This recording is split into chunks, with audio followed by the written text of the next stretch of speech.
urwendo rwatinarwo nhasi tichada kuti tiverenge bhuku ya 1 Peter, 2 Peter tinzwisise shoko raMwari.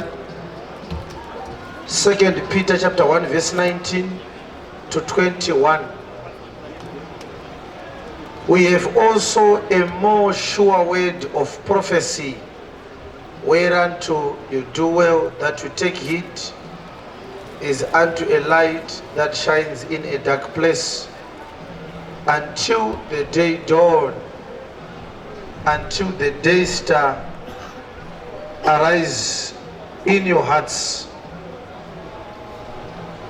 We have also a more sure word of prophecy, whereunto you do well if you pay heed.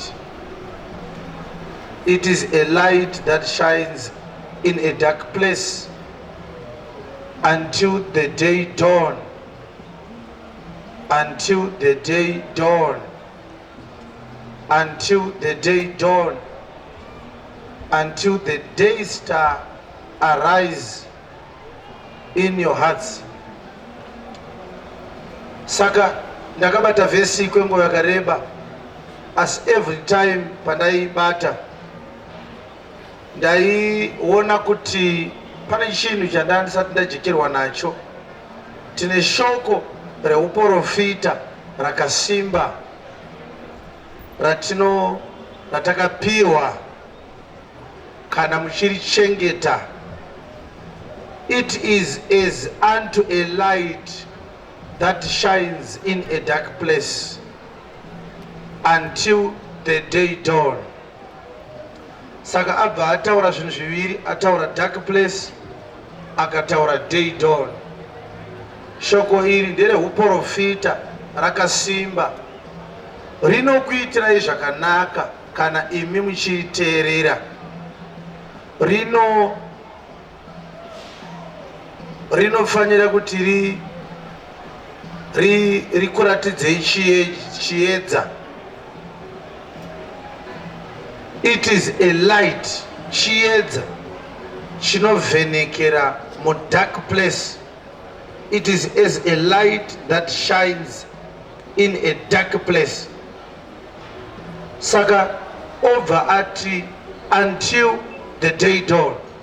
Day dawn inguva yekunge kwakuedza, nguva inobuda nyamatsatsi yaya nyeredzi yekupedzesera inobva yati ikangouya iyoyo kunobva kwazoedza.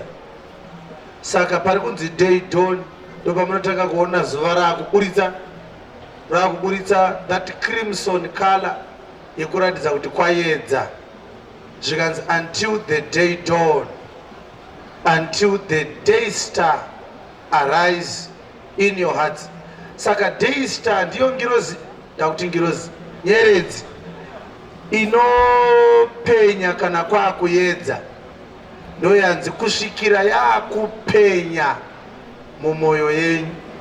Tine shoko reuprofita rakaita sechiedza chinopenya, chinovhenekera munzvimbo ine rima. It is as a light that shines in a dark place until the day dawn. Saka dark place ndo yandaida kuziva. Dark place zvikanzi kusvikira nyamatsatsi ichizopenya mumwoyo yenyu.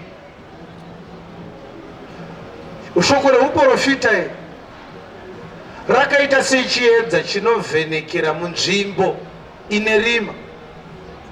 Asi zvozonzi sezvakaita nyamatsatsi inopenya yakuzopenya mumwoyo yenyu. Saka dark place iri kurehwa kumweya wako iwewe. Ndokuri kunzi tine shoko rakanaka reuprofita. We have got a more sure word of prophecy, whereunto you do well when you pay heed unto the word of prophecy.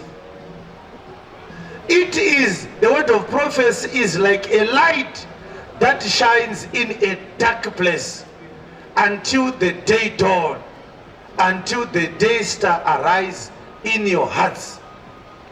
Hati inenge ichirehwa, in most cases ukaona pakanyorwa heart, haisi heart iri pamoyo, iri mu physical body. The Bible uses the word heart to refer to the human spirit, because Mwari kana achitarisa mweya uri mukati ndiwo waanoti ndiwo moyo weupenyu hwemunhu, because ndiwo unopa upenyu ku physical body. Saka pari kunzi until the day star arise in your hearts, it is happening ku spirit. Saka ndiyo yanzichi I dark place. Dark place mweya wemunhu asati awana the more sure word of prophecy. But kana mukaita pay heed to the word of prophecy, the day star will arise in your hearts, will rise up. Munotanga kuona chiedza chakuti pa kuti all right, saka vhangeri parakati zvakati raireva zvakati, saka Jesu paakati zvakati aireva zvakati. Chava chiedza yava nyamatsatsi. Nyamatsatsi inobuda kana zuva raakuda kuita sei, rapadhuze kuti ribude. Saka day star haisiriyo iri kudiwa, pari kudiwa the morning star, pari kudiwa Jesus. But morning sun hamuiwani kana musati maona day star. Saka day star, these are the most elementary rays of understanding tinotanga kupinda mumunhu for the first time. Saka matauriro ari kuitwa naPeter ari kureva kuti pane vanhu vanotofamba vaine anonzi dark place. Vanofamba vaine chii? Dark place. Dark place mweya wemunhu usati wanzwa shoko raKristu, munhu iye ane dark place. But kana azosangana ne the sure word of prophecy, anotanga kusangana ne the day star inotanga kuita arise mukati make, ochitanga kupenyerwa neruzivo rwemwanakomana waMwari. Pane zvinhu zviviri kana kuti zvitatu zvaunofanira kuti usavhiringidzwa nazvo ukasangana nevanhu vari kunzi havaone kana kuti mapofu naMwari. Mwari anenge asingataure vanhu vasiri kuona nzira yekuenda nayo kulokesheni. Chinhu chinonzi naMwari munhu akuona chimwe chete ndiKristu. Kana usingaone Kristu mumagwaro uri bofu. Saka Jesu paMatthew 13 anoti vane meso asi havaoni, vane nzeve asi havanzwi. Asi vachinzi havanzwi kudaroka, ukatoridza huta nemota vanototiza murodhi. Asi vachitiza huta yemotikari, Mwari anosara achiti vane nzeve asi havanzwi. Kana usinganzwe zvemwanakomana hausi kunzwa. Kana usiri kuona mwanakomana mumagwaro uri bofu. Chechipiri, ukanzwa Mwari achitaura pamusoro pevakafa, ari kutaura vasati vasvika pana Jesu. Because kuna Mwari Jesus, only Jesus is the way, the truth and the life. Haugone kuve nelife usina kusvika pana life wacho. Anonzi life in the mind of God ndiChrist. Saka wese asiri pana Kristu akafa, hazvina mhosva kuti ane vana vangani, hazvina mhosva kuti anogara kupi, akaita sezvake akafa. Number 3, ukanzwa Mwari achitaura pamusoro pelight, kuti iye zvine izvi maane light. He's not talking about HEP,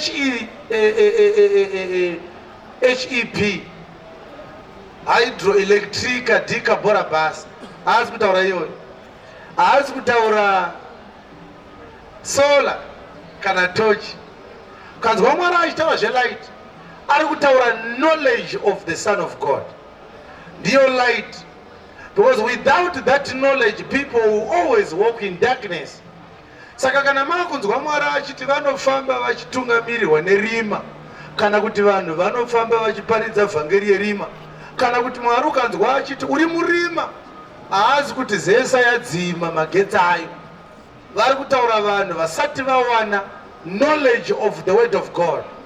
Asina knowledge of the word of God hana light. Zviri kunzwika? Saka kana munhu achinzi he is in darkness, what it means is he has not yet been in contact with the word of Christ, which is actually the light that can only show people the way to God. But shoko iroro ndoranzi pataverenga, it is a more sure word of prophecy. Ramunoita zvakanaka kana muchirinzwa idzokorodzei reshona rakaitidzwe reshona kuti rinoti kudii. Uye tine shoko rokuprofita rakasimba kwazvo. Rakasimba kwazvo. Ramunoita zvakanaka kana muchiriteerera. Munoita zvakanaka kana muchiriteerera. Rakaita somwenje unovhenekera mune rima. Rakaita sei? Semwenje unovhenekera mune rima. Kusvikira utonga uchitsvuka. Kusvikira utonga uchiita sei? Uchitsvuka. Utonga uri kunzi unotsvuka kawo. Hausi wokuedza kwekunze. Havana tsoka. Iwo ufunge here kuti taifanira kunyora tsamba kuna Mwari. Ngaikuiswa pachena kanyai. Kusvikira utonga uchisvika. Tangidzai. Uye tine shoko rokuprofita rakasimba kwazvo. Tine shoko reuprofita rakasimba kwazvo. Ramunoita zvakanaka kana muchiriteerera. Imi kana mukariteerera shoko iroro munenge muchiita zvakaita sei? Zvakanaka. Rakaita somwenje unovhenekera mune rima. Parinzwa shoko racho. Rakaita sei zvaro? Semwenje. Shoko ndiro mwenje. Saka paya pari kunzi naMagaya, let there be light. Akafanana nemurume aroora mukadzi. Oti kumukadzi wake, receive your pregnancy. Let there be light. Yaitaurwa uko Testament. Mwari waitobatidza chiedzeko. Kwakuine rima. Saka let there be light inotoitika pachiparidzwa shoko remwanakomana. Ukanga wakuparidza the doctrine of Christ, uri kutopa vanhu light. Light harisina kuti let there be. Kana kuti wapinda mumba worega kunobatidza switch wokuti let there be light. Anovatira here vakeni? Hakuna munana wakadaro. Saka muira atiri munoma hamunzi let there be light. Unotoparidza light racho. Vanhu vori one. Tangidzai. Uye tine shoko rokuprofita rakasimba kwazvo. Shoko ratinaro ndereuprofita uye rakaita sei? Rakasimba kwazvo. Yes. Ramunoita zvakanaka kana muchiriteerera. Kana muchiriteerera shoko iroro munoita zvakanaka. Yes. Rakaita somwenje unovhenekera mune rima. Rinoita semwenje. Iro shoko parinzwa. Shoko rinoita sei? Rinovhenekera mune rima. Saka Pita mubvunzo watinawo kwaari, ndiye here akatanga kuparidza nyaya yekuti shoko ndiro chiedza. Ndiye Pita akaitanga. Boza hakubvumidzweka kuti vhangeri itange newe. Handiti munozviziva kuti ithirizini? Unozviziva here? Kuti ukaparidza so, ukasataura akambozviparidza zvauri kutaura, it's a treasonous charge yaunenge wasangana nayo. Handigone kutanga vhangeri yowani. Pita haabvumidzwe kutanga vhangeri yowani. Hakuna anobvumidzwa kuparidza zvisina kuparidzwa nemuridzi wechechi. Saka uchiona kana ndichiti zvakati tobva tatade kupi kumagwaro kukuratidza muridzi wechechi. Iri chandiri kuita kukudirecta kuvhangeri. Ati munyika munoma hamuna anozviziva kuti munhu haabvumidzwe kutanga doctrine kungofuma so uchita akuparidza zvakati. Hapana anozviziva izvozvo. Asi ndakataura ndichiti ungagona here kungokwira kombi wopinda mufakosi iwe uchigara kumabvuku wonoka pamba pevanhu wosvika baba vakagara pasofa vachiverenga newspaper, amai vari kukitchen, makadii woti ndiripo tingakubatsirei nei, woti ndauya nemutemo munyowani pamba panapa pakudyiwa na 8 dzemanheru. Zvinoita here? Vadikani zvinoita here? Kana kuti mukadzi ari kupfuura mustriti muno womuti marukirwa wakaitwa ndokudzosera kumusha kwenyu tikuone futi uine wivhi mumusoro kana kuofa mukadzi wemuridzi kuti ndoda kukugadzirisai musoro zvinoita here? Hazviita nditi imhosva unoiswa demo kana paine chinhu chinoisa munhu demo mukadzi wemuridzi hatinoziva abudhara vasani pavo kuti tinozviziva here kuti kana uida kuiswa demo itabambara nemukadzi wemuridzi kana usingagone kusvika mumusha wemuridzi ukasikopa mhuri yemuridzi mutemo tifunga kuti unogona kupinda muchechi yemuridzi ukatanga kupa chechi yemuridzi mutemo sei uchifunga kuti unogona kupinda muchechi yemuridzi ukatanga kutopa dhokutirini kuchechi yakafirwa nemuridzi wayo.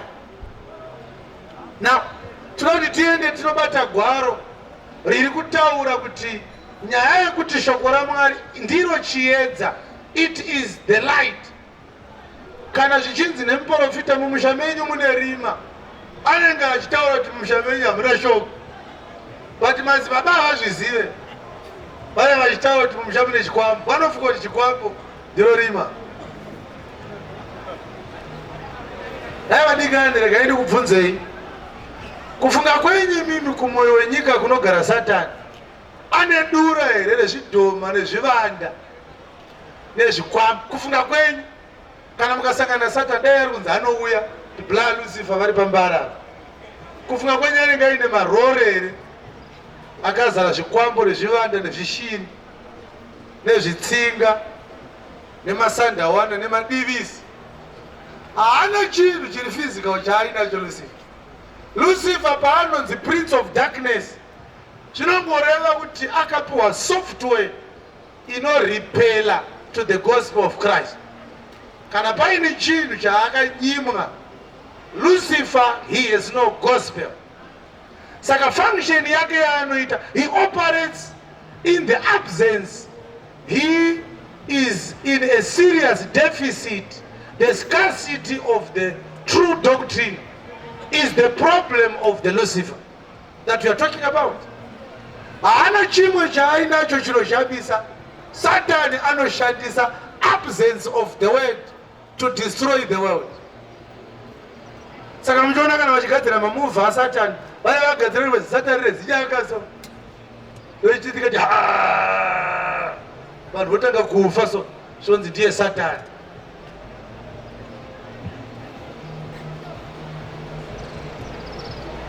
Shoko raMwari ndiro chiedza, ichokwadi. 14:6 dzaJohani. Alright, ende pa 8:12. Ende pa 8:12 dzaJohani. Nakuti muone Jesu achitaura kuti I am the light of this world. But aisiro vhesi yandiri kuda, tinoda kuzvuva bedzi naJohn 8:12. Pane mavhesi maviri andiri kuda, asi pane yakakosha zvikuru. Iwayo kana ukanzi unodzungairawo zvekusanzwisisa magwaro, usadzungaira ukashaya kunzwisisa magwaro iwayo. Uchitenga stika rakanzi let there be light, unenge washayiwa mavhesi anoda kuverekesa. Kana usingazive unofunga kuti ukaisa stika pamota so watoone light.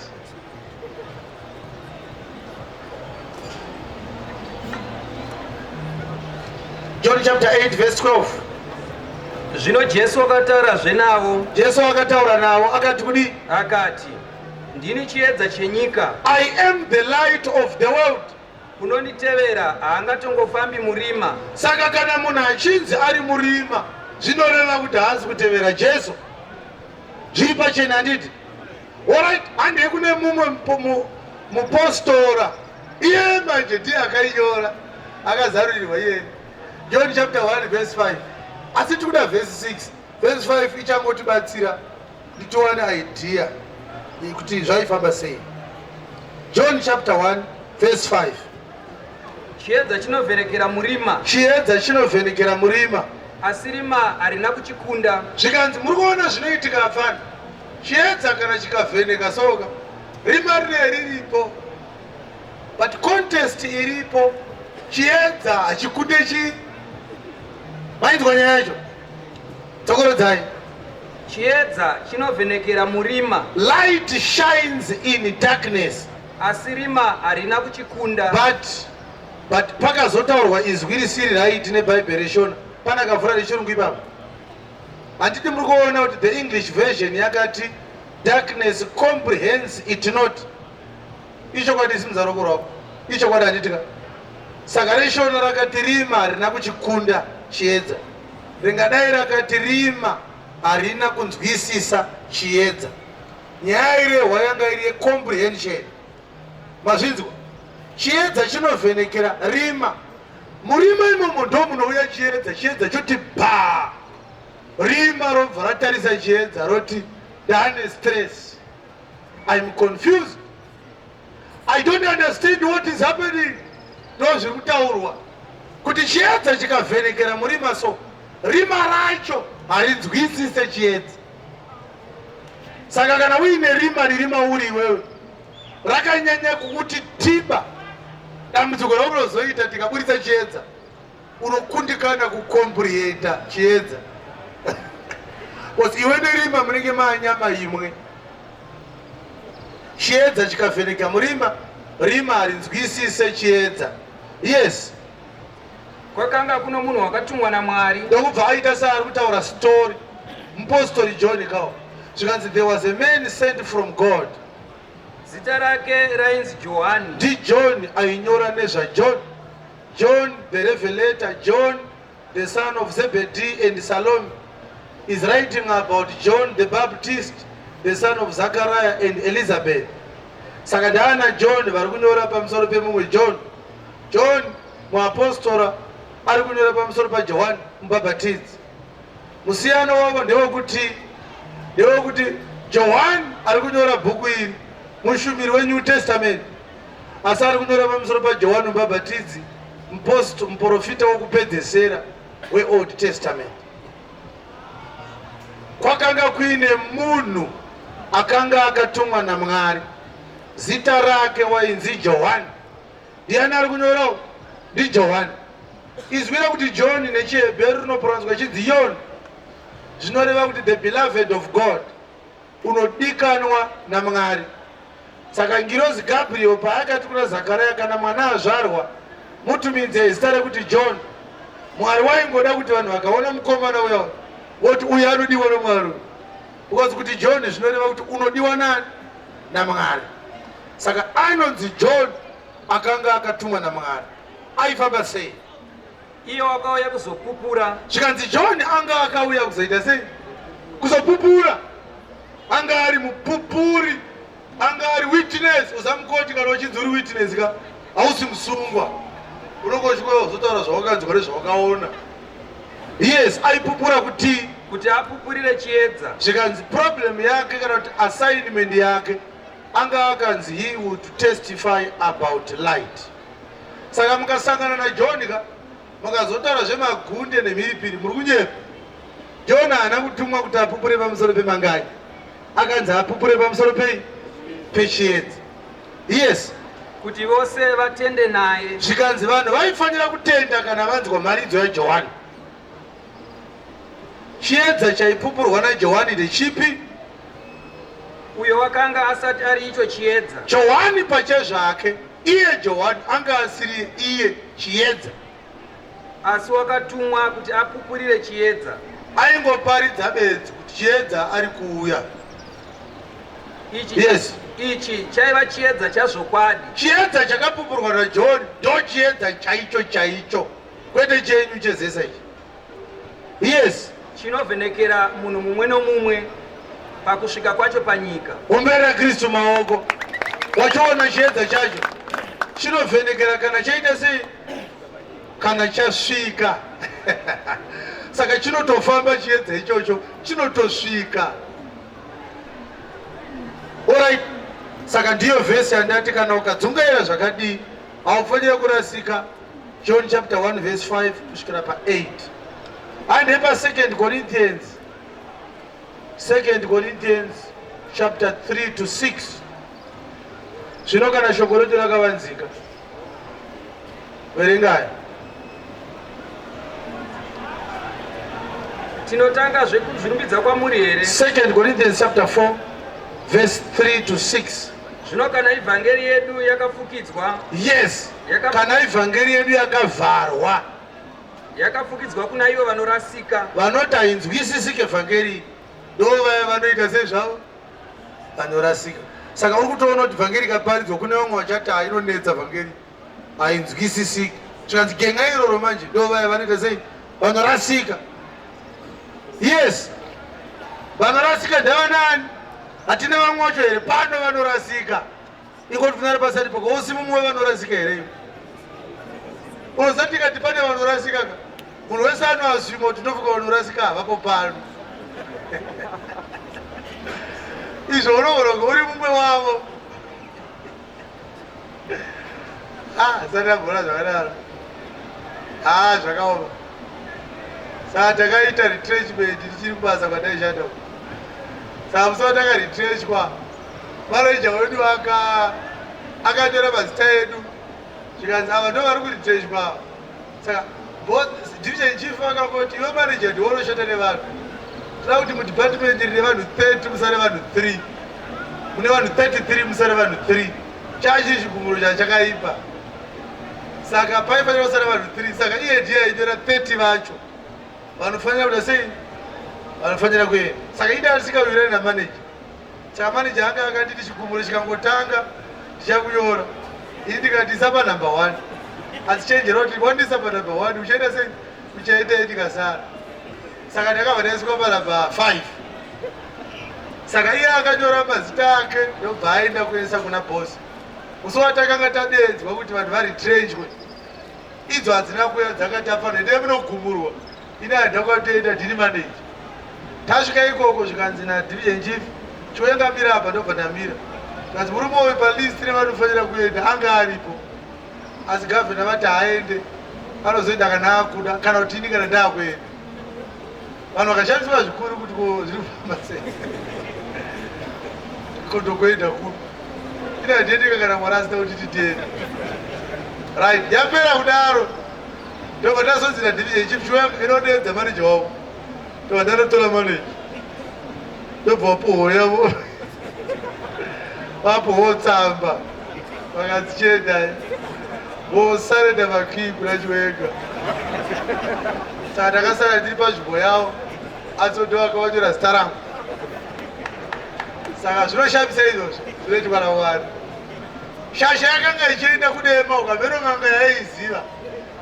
Padeski racho rekombiyuta paine zvakatsengwa hobho nezvikoko nezvishinda. Ini ndakati handimboenda kun'anga. Handambotanga ndaenda kun'anga pandakawana basa pano. Kana Mwari akadudza pano akati ndiende, zvakanakira inini. Kuda kwaMwari ndo kunoita. Anga aine mishonga, njumba, adzitamba akapiwa. Unoona zvandiri kutaura. Saka iye aifuka kuti kana iye anyora mazita evanhu anotsara. Haana kuzoti mukuru wakewo anga akatonyorowo rake zita. Saka nguva yese panotaurwa kunzi pane vakarasika. Natural instinct inoita kuti ufunge kuti ari panext pako kabanga ndiye. Iwe haungambove unorasika. Even kana pari pamariro so pasta vakati iyo pane mumwe achatofa gore rinosati rapera. Unongofunga kuti pamwe asi bamudiki kuti ufunga kuti iwe ndiwo ukangofa. Unongochiti kweitofa ndaita sei. Unofunga kuti vanofa vanenge vaine zvavaita sezvo. Kufa kunoshamisa. Kufa Mwari akapoza paakataura nyaya dzekufa. Basi kunofa ari HIV negative. Kosara ari positive. Unofunga kuti munhu akaita positive anofa. Unotovigwa nevari positive. Iwe uri chii zvako? Unoshaya uri negative. Wazana mapote HIV inouraya. Uyemba rufu ndo runouraya. Haufere kuti warwara kana kuti une chirwere. Unofane kuti zvadzibva. Unofanira. Ezvimwe ane 25 achinwa mapiritsi. Mumwe akafa last month. ana kumborwa mapiritsi akangoti hana yangu yarova zvoti akatotakurwa kofini yake nevanga vanwa mapiritsi kuseni vachitoti vhamba vari positive asi vanga vari vapenyu. Mwari achikuratidza kuti upenyu ndinotonga, hapana chimwe chinoitika kana ndisina kuchirayira. Saka usambopoza hako chindiri negative pakufa hazvishanda. Hauone kana pamuchato chaipo kuti vari kuperekedza muchato vanenge vakanaka kufura ari muchato wacho hazvirwadze here. Zvoti unenge uchanorowa mbama ari kuchata murume unotora chipurunyenye uchisiya vasikana vakanaka vari kuperekedza. Kunoperekedzwa nevakanaka, chipurunyenye ndo chinenge chichichata.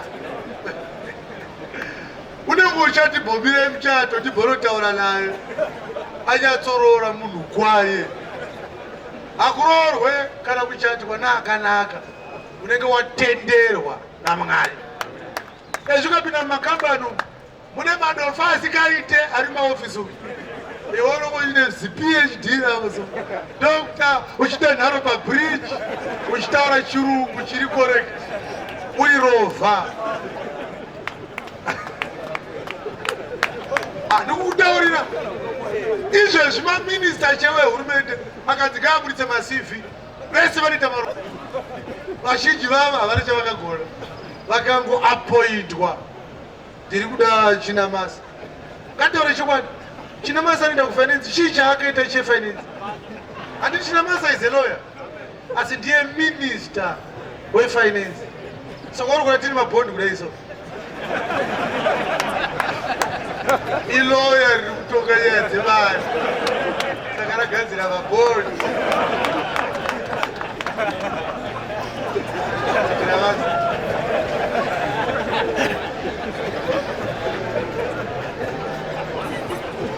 Chinamasa anoenda kuFrance achinobhema mari akadzibva kuno akadzoka sina sendi. But mari akaendesa kuFrance dai akatotambirisa maticha. Unoenda kuFrance unokwereta vari unorwara. Handiti ndo Lupis police here vakataura nezimase.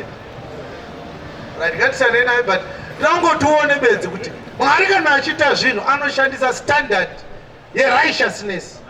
Haashandise zviri fair kana zviri reasonable kana zviri logical. The most appealing decisions that humankind make, they are not appealing towards God. Zvekuti tikasvika pambudzi izvezvi tikatanga kunyora tichibvunza kuti uyu akafa rini, airarama sei, uyu anga asingapute, anga asingakeche, anga asina chirwere, akashaya, aibhadhara zvikwereti on time, aichengeta baba vake namai vake, vana vake vaendesa kuchikoro, mudzimai anga akaroora. Zvese izvozvo zvakanaka, asi akafa. Iwe uri kuchaya mapoto, fodya unoputa, doro unonwa, wakatodzima foni izvezvi uri kuteerwa nezvikwereti. Kumusha uri kutotsvagwa, pamwe wakatorwa guo uchidzi wakashaya, asi uri muno mutaundi unorwara futi. Zvese izvozvo zvakakumomotera, asi wakasara. Zvekuti Mwari akada kuita zviri fair, anoradzika iwewe, omutsa uyu aichengeta mhuri yako. Iwe uri teraburuka, hauna chauri kubatsira panyika panapa. Kuputa kwacho chaiko hausi kugona, uri kutokatirwa mudzanga wefodya. Kuputa chaiko chaiko haukwanisi. Kuti utoputa unenge watopemha mudzanga wacho, asi unovavarira bedzi. Enda mumabhawa muone zvidhakwa zvizhinji, maro havana mari. The most poor people vanotambira the least amount of money ndo vanorara kubhawa. Enda unozvicheka. Ukaona zvichinzi kune vaita pungwe kwamacheso, svika kuma5 AM oti munoshanda kupigwa muno. Unoti hapana musviri pese. Vanonyatsogaya 2 hours anenge atodzokera kumba. Saka uchina munhu anotambiriswa bonus nabhosi vane mota 5:30 bhosi vatomba nemhuri yavo. Iwe wangochera mugero wapiwa bonus ye200 pamusoro pe200 yaunotambira. Hauna motikari, unofamba netsoka kuenda kwaMereki kunogocha ne200 iyoyo. wokecha hure ne200 iyo worara usiku wese uchitamba futi chinwa doro uchitengera pfambi doro maneja akakutambirisa arara kumba ndo zvakaitwa muna Mwari uchenjeri wake. Saka hanzi kana kuine vanoti vhangeri yedu yakafukidzwa vakarasika. Even palevel yekunzwisisa shoko raMwari hapana chinoshanda chiri pauri kare chaunoti because ndakapasa form 4 I have got a better chance at understanding the word. It doesn't happen like that. Actually the opposite happens. The more you are sucked into the secular world machine, the more difficult and the lesser the chances are there for you to believe, unless God abounds grace in your life. Unotofunga kuti kudzidza ikoko chikonzo chekuramba Mwari. Unzika zvandora? Kurizina kwako iwewe nechikoro chauinacho kana nemari dzauinadzo kana company yauinayo hauna advantage pakuponeswa. Kana Mwari akasatokupa nyasha, zvinhu zviri most basic zvinonzi kwenga zviri pachena wani, iwe unenge wakaoma musoro kunge chimusana uchigakata uchiramba kuti hakuna zvakadaro. Hakuna zvakaita sezvazvo zvakadaro. Pedzesai chapter 4 verse 3 kusvika pa6 ya 2 Corinthians. Zvino kana ivhangeri yedu yakafukidzwa kuna ivo vanorasika. Vanorasika ndo vanoti vhangeri iyi inonetsa kunzwisisa. Kune vasingatendi ndo vanotadza kutenda, ndo vasinoti vhangeri yakafukidzwa. Vakapofomadzirwa ndangariro naMwari wenyika ino. Right. Vakapofomadzwa ndangariro na the God of this world, lest the light of the glorious gospel of our Lord Jesus Christ should shine on them. Yes. Kuti varege kuvhenekerwa nechiedza cheivhangeri yokubwinya kwa Kristu. Yes. Uri mufananidzo waMwari. Christ is the image of God. Nokuti hatizviparidzi isu. We don't preach ourselves. Asi Kristu Jesu. We preach Christ and him crucified. Kuti ndiye Ishe. That he is Lord. Nesu kuti tiri varanda venyu nokuda kwa Jesu. Yes. Nokuti Mwari wakareva kuti chiedza chibude parima. God who commanded light to shine out of darkness. Ndiye wakavhenekera mumwoyo yedu. Mazvinzwa? KuGenesis 1 Mwari akati let there be light, kuine darkness, light rikabva ravapo. Saka Pauro akutsanangura kuti pazvakaitika zvairevei. Mwari akati let there be light, and there was light. And he saw that the light was good. And he called light day, and night called he, and darkness called he night. And God separated light from darkness, and the evening and the morning were the first day. In Genesis chapter 1 verse 3 to 5 guy. Right. Saka ku Genesis 1 kwakasikwa nyika, Mwari akati let there be light. Paulo ndokubva atora mazwi iwayo ekuti let there be light. Dokuuya nawo ku 2 Corinthians chapter 4 verse 6. Inzwai kuti akati kudini let there be light. Verse iyi ndofunga kuti magaya haana kuiwana. Dai akaiwana aigadzira sticker rakanzi chi let there be light. Mukunzwira vadikani? Amen. Iyi inongori a gospel issue tati haubvumudzo kutanga zvezvinyonika. Saka taona Peter achiti until the day star arise in your heart. Saka taida kuteera kuti akazvitora kupi. Saka tazviona kuti Jesu akazvitora pa 8:12 dzaJohn. John akazvitora pa 1:5 kusvika pa 8 dzaJohani. Paulo ndiye akanyora vaKorinde vechipiri, akaiwanawo futi shinda yacho. Tokurodza verse 6. Nokuti Mwari wakareva kuti chiedza chibude parima. Mwari akati let there be light. Ndiye wakavhenekera mwoyo yedu. Mwari iye ndiye avhenekera mwoyo yedu. Avhenekera nei? Kuti atipe chiedza chokuziva kubwinya kwa Mwari kunoonekwa pachiso cha Jesu Kristu. Hai. Chiedza chacho ndechipi? Kuziva Mwari. Regai ndiverengere chirungu. Again, for God who commanded the light to shine out of darkness and shined in our hearts to give the light of the knowledge of the glory of God in the face of Christ. To give the light of the knowledge of the glory of God in the face of Jesus Christ.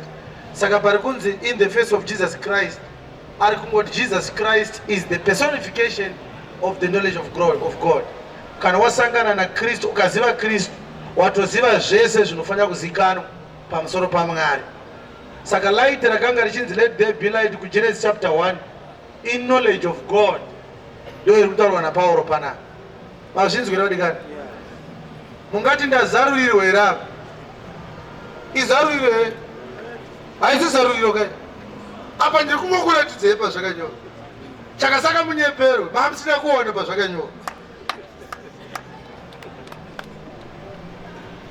Light ruzivo rwekuziva Mwari.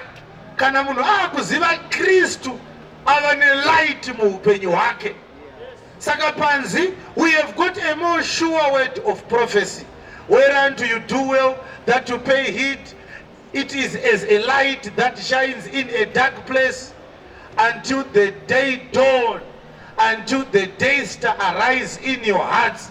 Light riri ipapo, there is knowledge of the Son of God. Saka kana uine ignorance, unenge uine a dark place inside of you. But the light does not come wholesomely all at once. It trickles inside of you. It's not an event. It's actually a process. And it's a gradual process for that matter. It doesn't just happen impromptu just like that. As much as you come to hear the word of Christ, you begin to see the light trickling inside of your spirit.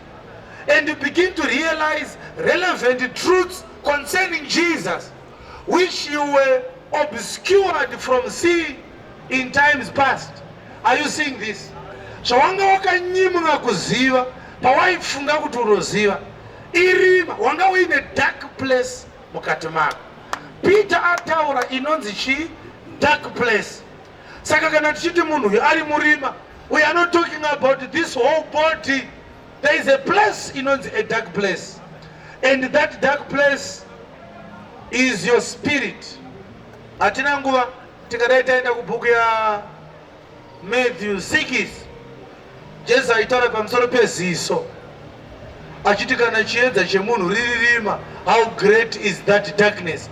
If your light is darkness, how great is that darkness? How is it possible that somebody would use darkness to find light from darkness?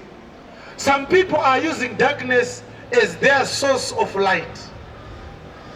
It's a serious desperation. Urikuona zvati kutaura kuti kana munhu ashaiwa chiedza anenge aine rima, but pachinzvimbo chekuti arambe rima owana chiedza, anoti ndaakushandisa rima kuti chive chiedza changu.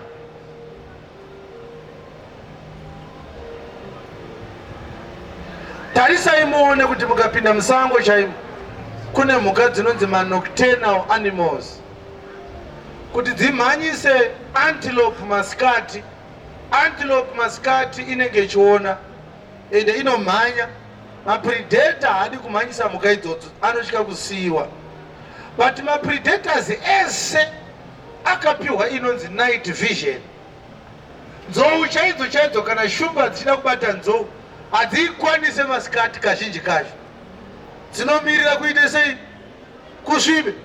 Because size yenzou, shumba inotya kuti ndikabatwa nechimpongoro chacha ndinoverwa pasi ndikafa kawanda. Kana kuti nzou ikangodai ikangoita mistake yekunditsika hapasina. But kana maamurima, nzou inotaimirwa, dzongoimomotera imwe yokwira pamusoro dzodii, yotobva yati bhidhiri, yobva yadyiwa. Ukaona mhuka yakapiwa night vision, mhuka iyoyo it's a predator, inodya dzimwe. Saka mhuka idzodzo kuti dzibate dzimwe mhuka dzinenge dzichida kushandisa rima. Idzi dzinodyiwa rima dziri gone kushanda naro, asi dzinodzidya dzinogona kushanda nerima. Saka makwai aJesu anofanira kuoperata mulight, asi kuna anonzi mapere anoparadza, ravening wolves, iwayo anooperata nerima kuti abate. Rima ratiri kutaura risiri iri rekudoka kwekunze, irima reignorance. Saka Hosea achinyora akati, my people perish for lack of knowledge, my people perish because of ignorance. 8:32 dzaJohani, oh, that you shall know the truth, and the truth will make you free. Haana kuti muchatengeserwa kagubhu kane mafuta, ende kagubhu kane mafuta akachakuitai free. Akati, you shall know the truth, because tati kuziva chokwadi ndicho chiedza pastandard yaMwari. Saka pari kunzi vanhu vari kuparara, haana kumboti nekuti varoyi vawanda. Vanhu vangu vari kuparara nekuti madhiraivha emakombi haana zvitambi. Haana kuti vanhu vari kuparara nekuti havana kutengeserwa mvura dzakanamatirwa. Akati ignorance ndiyo iri kuparadza vanhu vangu. Saka anenge ari muridzi wemakwai, ari kuudzwa kuti pakanga kuine rima nezuro manheru, mapere akatora 6 pamakwai ako. Saka paanenge achichema kuti ndarasikirwa nemakwai, anenge achiti makwai angu aparara nekuda kwerima.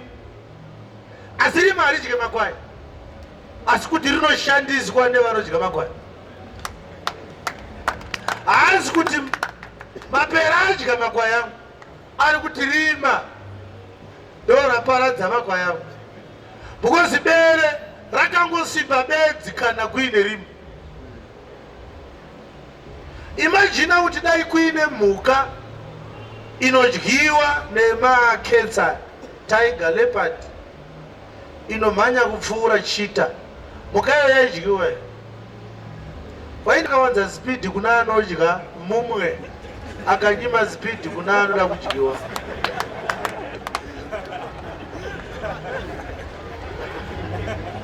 Wasi Mwari kana ada kupa vanhu speed, dai akapa mhembwe kuti paenda kumhanyiswa neleopard, yosiya leopard, akabva aisa speed kune vanoda kudya vamwe.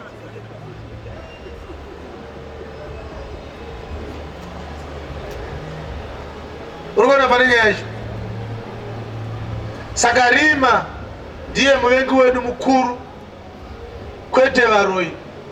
Zoti Mwari ukachema ukati, Mwari ndiri kurayiwa, kuti mukashaura pandimire pakaoma, vane chikwambo chinondisveta ropa.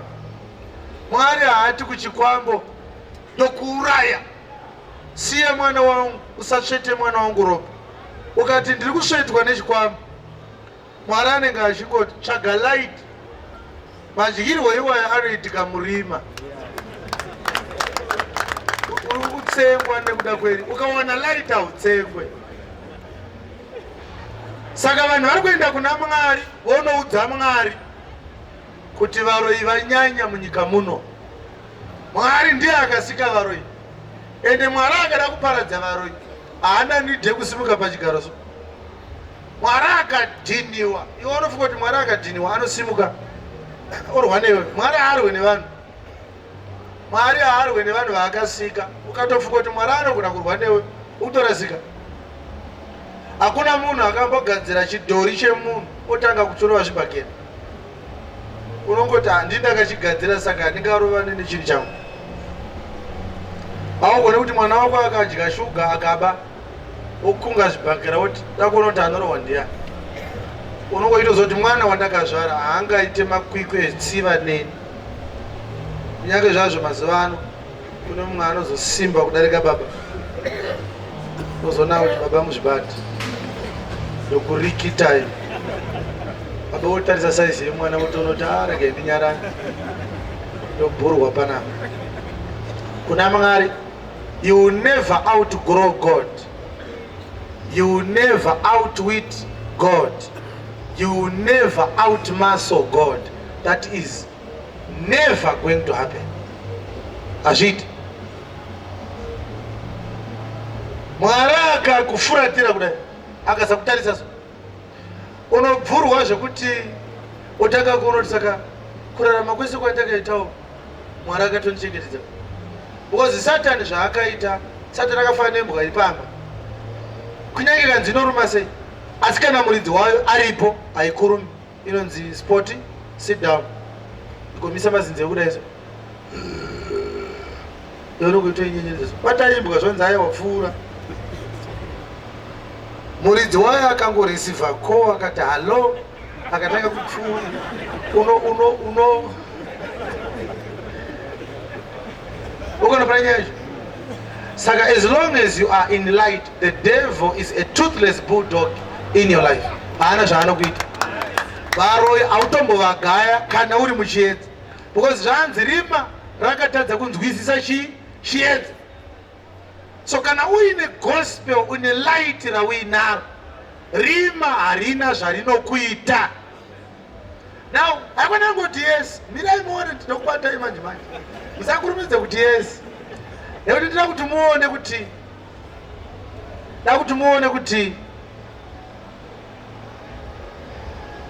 simukai baba yene bhegi reini ndinoda kuti bhegi iri tirishandise sembwa pane imwe mbwa inonzi pitbull something like that iyoyo ikaruma haiburitsi hairegedze mazina ayo kudai inogona kutofa yakakuruma bedzi zvekuti mutori nedzimwe nyika kwaisikade kuoni kwaimbwa iyoyo kwayakatobhanwa kozoita zvimabulldog nezvimwe zvima-German shepherd nezvimwe zvima-greyhound itaipi dzembwa pane imwe yekuti ukasatonunurwa yakuruma unotokuuraya kotori neimwe breed yembwa inotodya munhu ikakuuraya inotoruma mapisi yotokwachura yototsenga yobva yaenda unotosvikirwa wakaita sei wakafa but imbwa iyi haigare musango inotori nepamba painoita sezvayo painogara ndiyo iri papa uyu ndiye muridzi wembwawo iwewo uri muyenzi saka ukangoda kupinda kugedhuku inenge yatokuruma chairi kukurumira ndechekuti iwewe pamba pevaridzi apa handikuzive iyo imbwa iyi haina matitle deeds pamba panapa imbwa yakasikwa iine kunzwisisa kwokuti mukaona ndatengwa nemunhu ndinoda kunzi ndirume vanhu vanomunetsa handizoti imbwa inozviziva sei saka ikangokuona uchiuya inofunga kuti kuda kunetsa muridzi wemba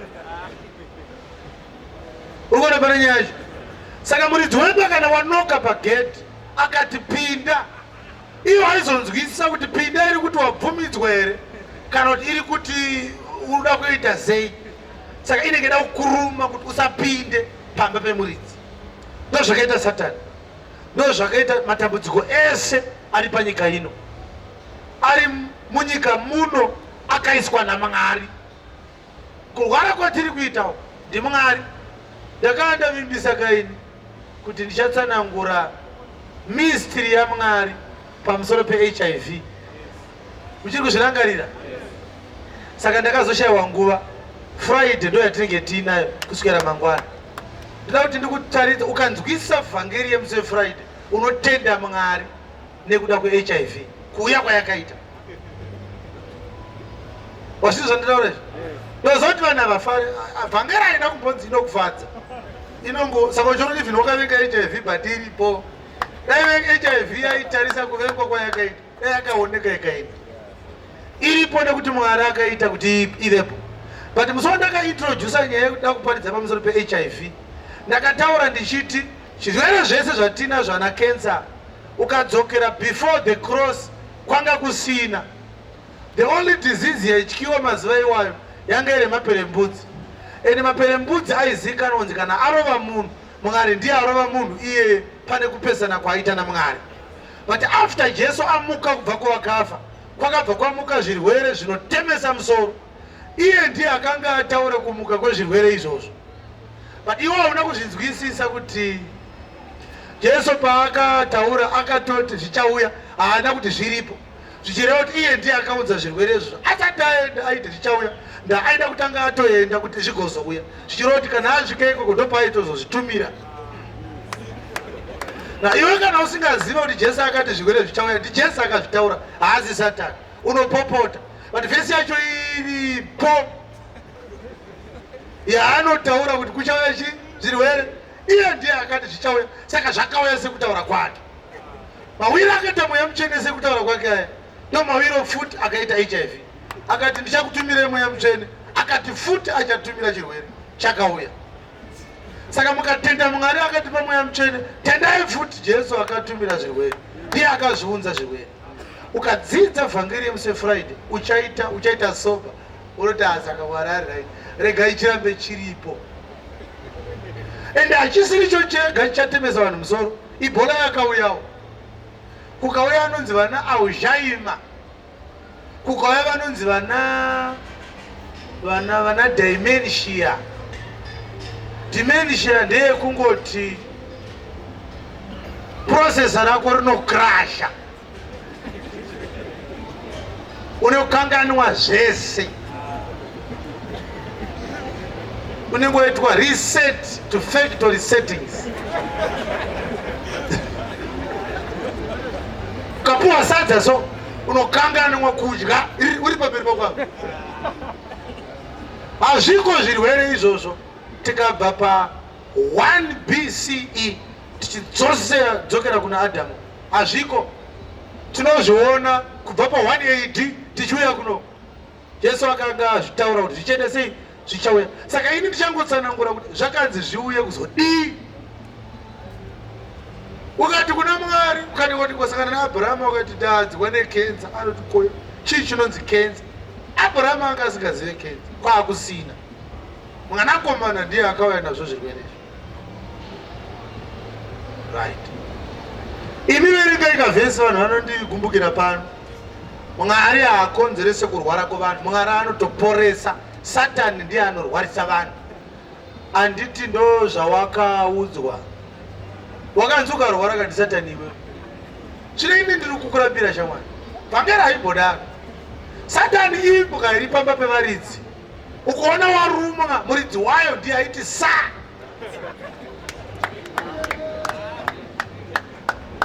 Jesu ane lishi so pana Satani. Ndichakupuruvhira izvozvo munguva diki-diki. Ane tambo Jesu yaakaisa pana Satani. Zvekuti ukaona svika Satani akakuruma, usabvunze Satani. Bvunza muridzi wembuka. Hauzviziva nini? Ndokupuruvhira. But ndisati ndakupuruvhira nyaya yekuti Satani ari mumaoko maKristu. Ndoti anambopuruvha kuti kuuya kwezvirwere ndiJesu akazviita, haasi Satani. Handeina tinoda kuziva yakanga yaitika nyaya yacho. Tuna vhesi 2 zvedu but tangirai pa1. Zvino Jesu akabuda patemberi. Jesu aibuda muJerusarema kudai. Ndiani aibuda muJerusarema? NdiJesu anini? Ndisatani ere? Aibuda mutemberi ndisatani ere? Alright. Ingoti vunara pasati pako aibuda mutemberi ndiJesu, haasi Satani. Right. Saka achibuda mutemberi akaita sei? Akati oenda vakomana vake vakanga vakagumbuka na Peter. Because ana Peter vaiyemura temberi yanga iri paJerusarema. Vaifunga kuti Jesu one day achakomenta kuti izvi ndo zvishandwa kaini. Aiwa building mshonga. Peter ndiani akavaka building iyi. Aiwa temberi yakanaka pani. Zvikoni zvazvo. Chakanaka ngachirumbidzwe.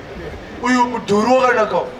Saka na Peter vaiti vakapinda everyday mutemberi so vaikwenyana but haasi kuona were kunaka kwebuilding.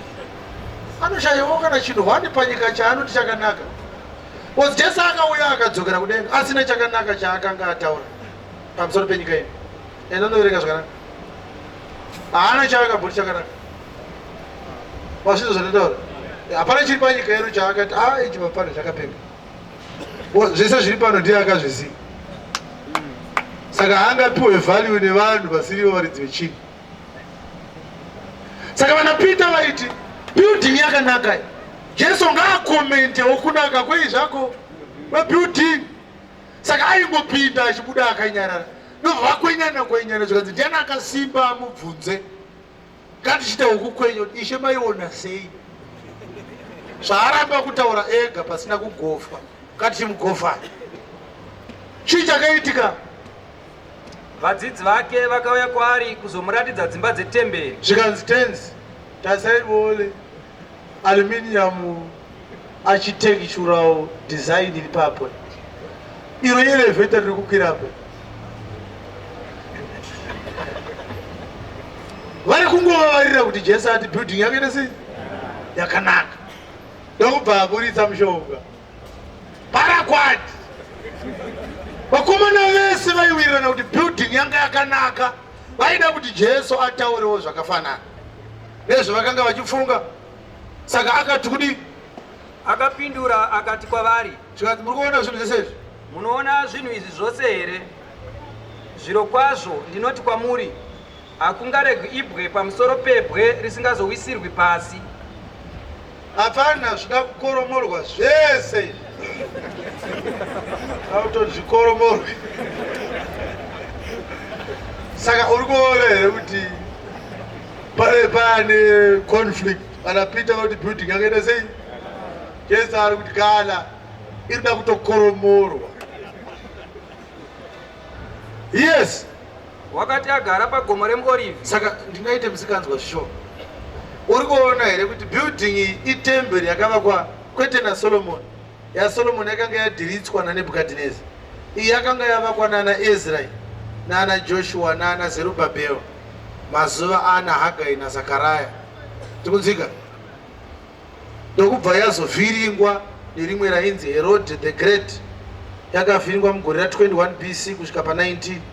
Ndopaakazogadzira yainzi Gentile Scotia. Yanga isiri part of the structure yaMwari.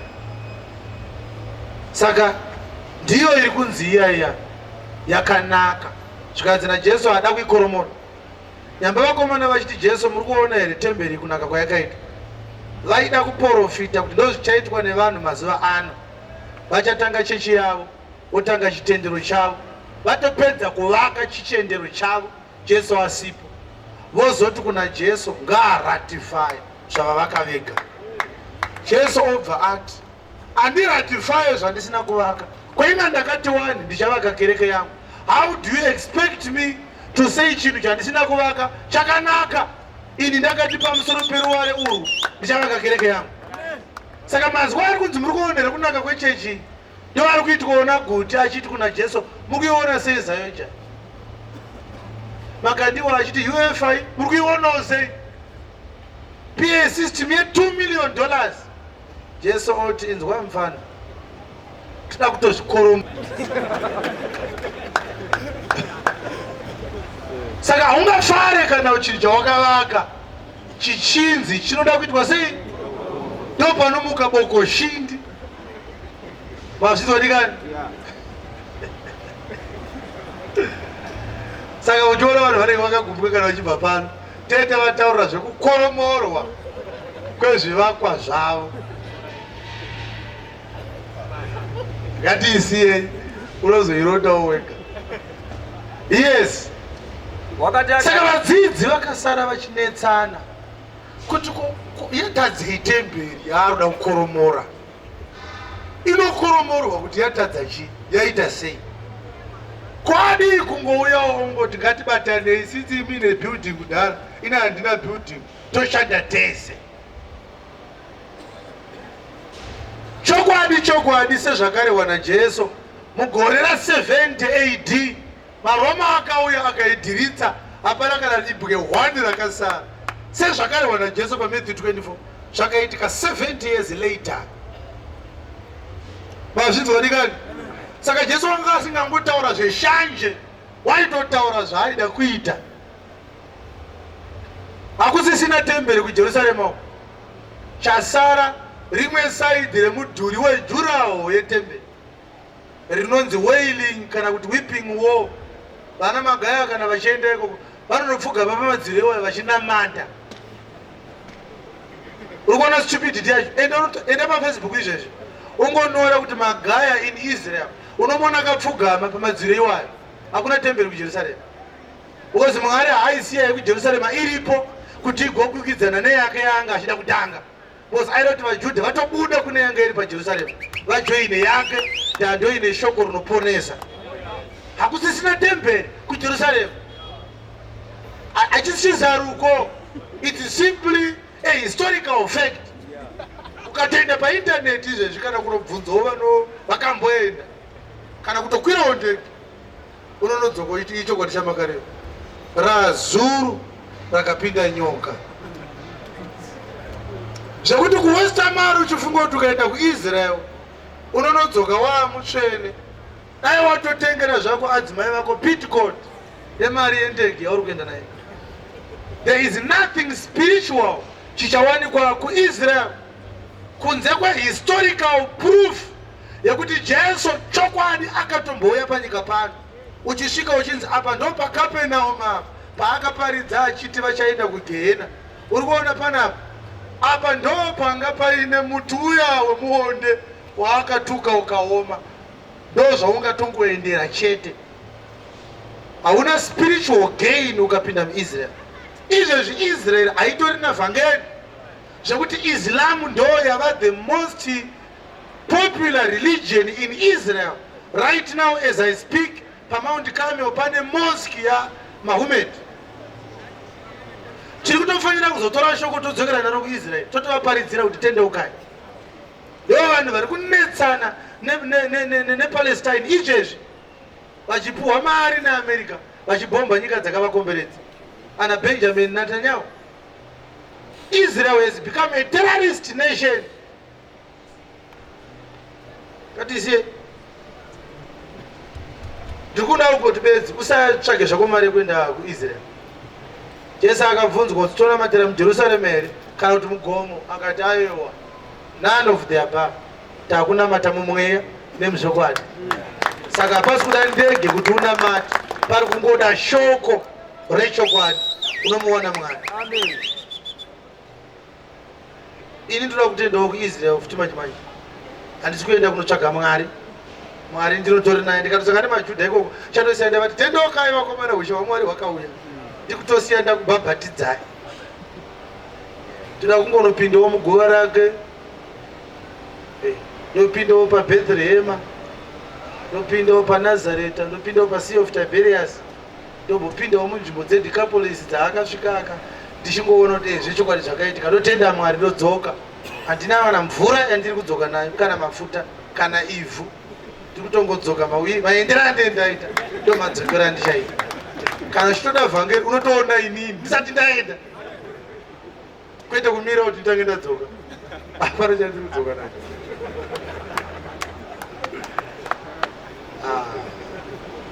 Kavanhu ndozoti vabuka ndikatopedze zvimwe akati tikuonewo. Saka ndokupeka kateni kangu kana vakuenda munondigera mafuta ikoko. Vanhu vanorasika udza mwana upedzisira. Ndabva ndagara ndataura handina chandiri kunouya nacho. Usandiona hapana chekundionera.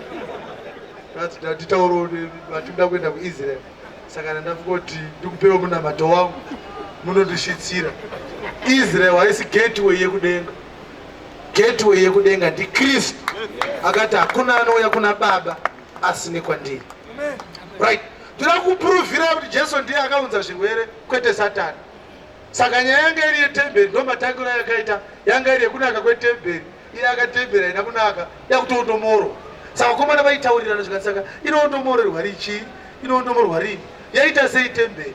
Uyu murume uyu akatumwa zvake naMwari but anodziva kuti haatendewo zvinhu zvakanaka zvinoitwa nevamwe. Building yakanaka dai appreciate awo. Thomas akati haina idhauti kuti anombofa akaappreciate murume.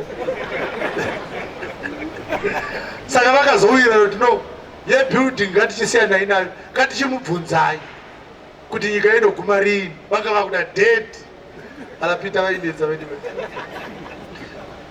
Because mukaudza kuti nyika inoguma rini ka mune maungotaimiro kuti kana yakuda kusvika tichatendeuka ngatimboswaradzai. Vakauya vakati kuti wakati agara pagomo remuOrivhi apedza kutaura zvekudhirika kwetemberi akagara pamusoro pegomo. vadzidzi vake vakauya kwaari. Uri kuona kuti vakavatomboita musangano vari vega.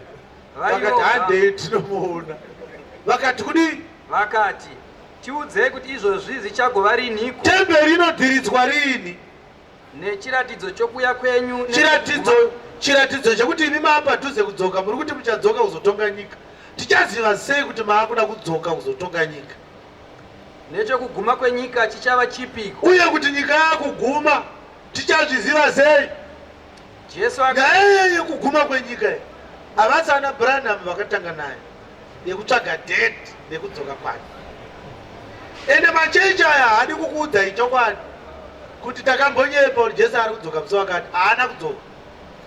Zvokuti ndikasangana nemuJehovah's Witness handiite 5 minutes naye anobuda egamba mangu asarenda. Ndokuti maJehovah's Witness musati mandiparidzira, imbondiudzai kuti Charles Taze Russell, founder wechechi yenyu 1914, akati Jesu aizodzoka. Sei asina kudzoka madhedzi akanga arehwa nafounder wenyu? 1975 Judge Rutherford akanga auya kuzoita assume presidency yeJehovah's Witness, Russell afa, akati Jesu ari kudzoka, haana kudzoka. Vanhu vari kutsvaga date rekuti vati nyika yakuita sei? I remember kuna 2000 yakatanga kuti Jehovah's Witness kuti Y2K the year 2000 nyika iri kubva yaguma. Vamwe vanhu kuna Botswana vakatengesa dzimba vakapa varombo vachiti ndikagare nako kukavha kagepi keke kuti makandiona ndine nzara kake bosi kana nyika ichiguma isina kukavha gepi iroro zvinogona kuzondinetsa. Havanyare maJehovah's Witness kuti vafambe vakabata tuma briefcase vaine doctrine rakatangwa on such a faulty religious assumption. Ana Peter havana kuda kutanga vataurira vanhu date rekudzoka kwake, vakati since ari achadzoka ngatimubvunzei date racho. William Branham we-End Time Message akanyepa futi kuti Jesu aizodzoka 1977. Haana kudzoka, muri kungozvionawo. Amundibvunze kuti akadzoka here. Mungandibvunze here? Hazvidi. Asi havazvide izvozvo zvoita aiwa tiri kutaura izvozvo. Akazvitaura. Jesu aita sei zvake? Aidzoka. Kuri kunyepa.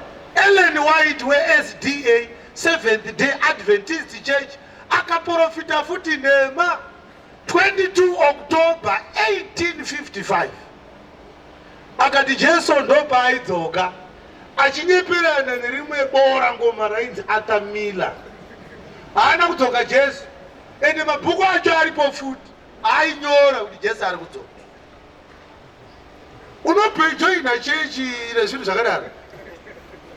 Saka maSDA handimbotaura navo zveSabata. Ndinongova ndikatimbotaura yekudzoka kwaJesu yakasiya yainyepwa namama.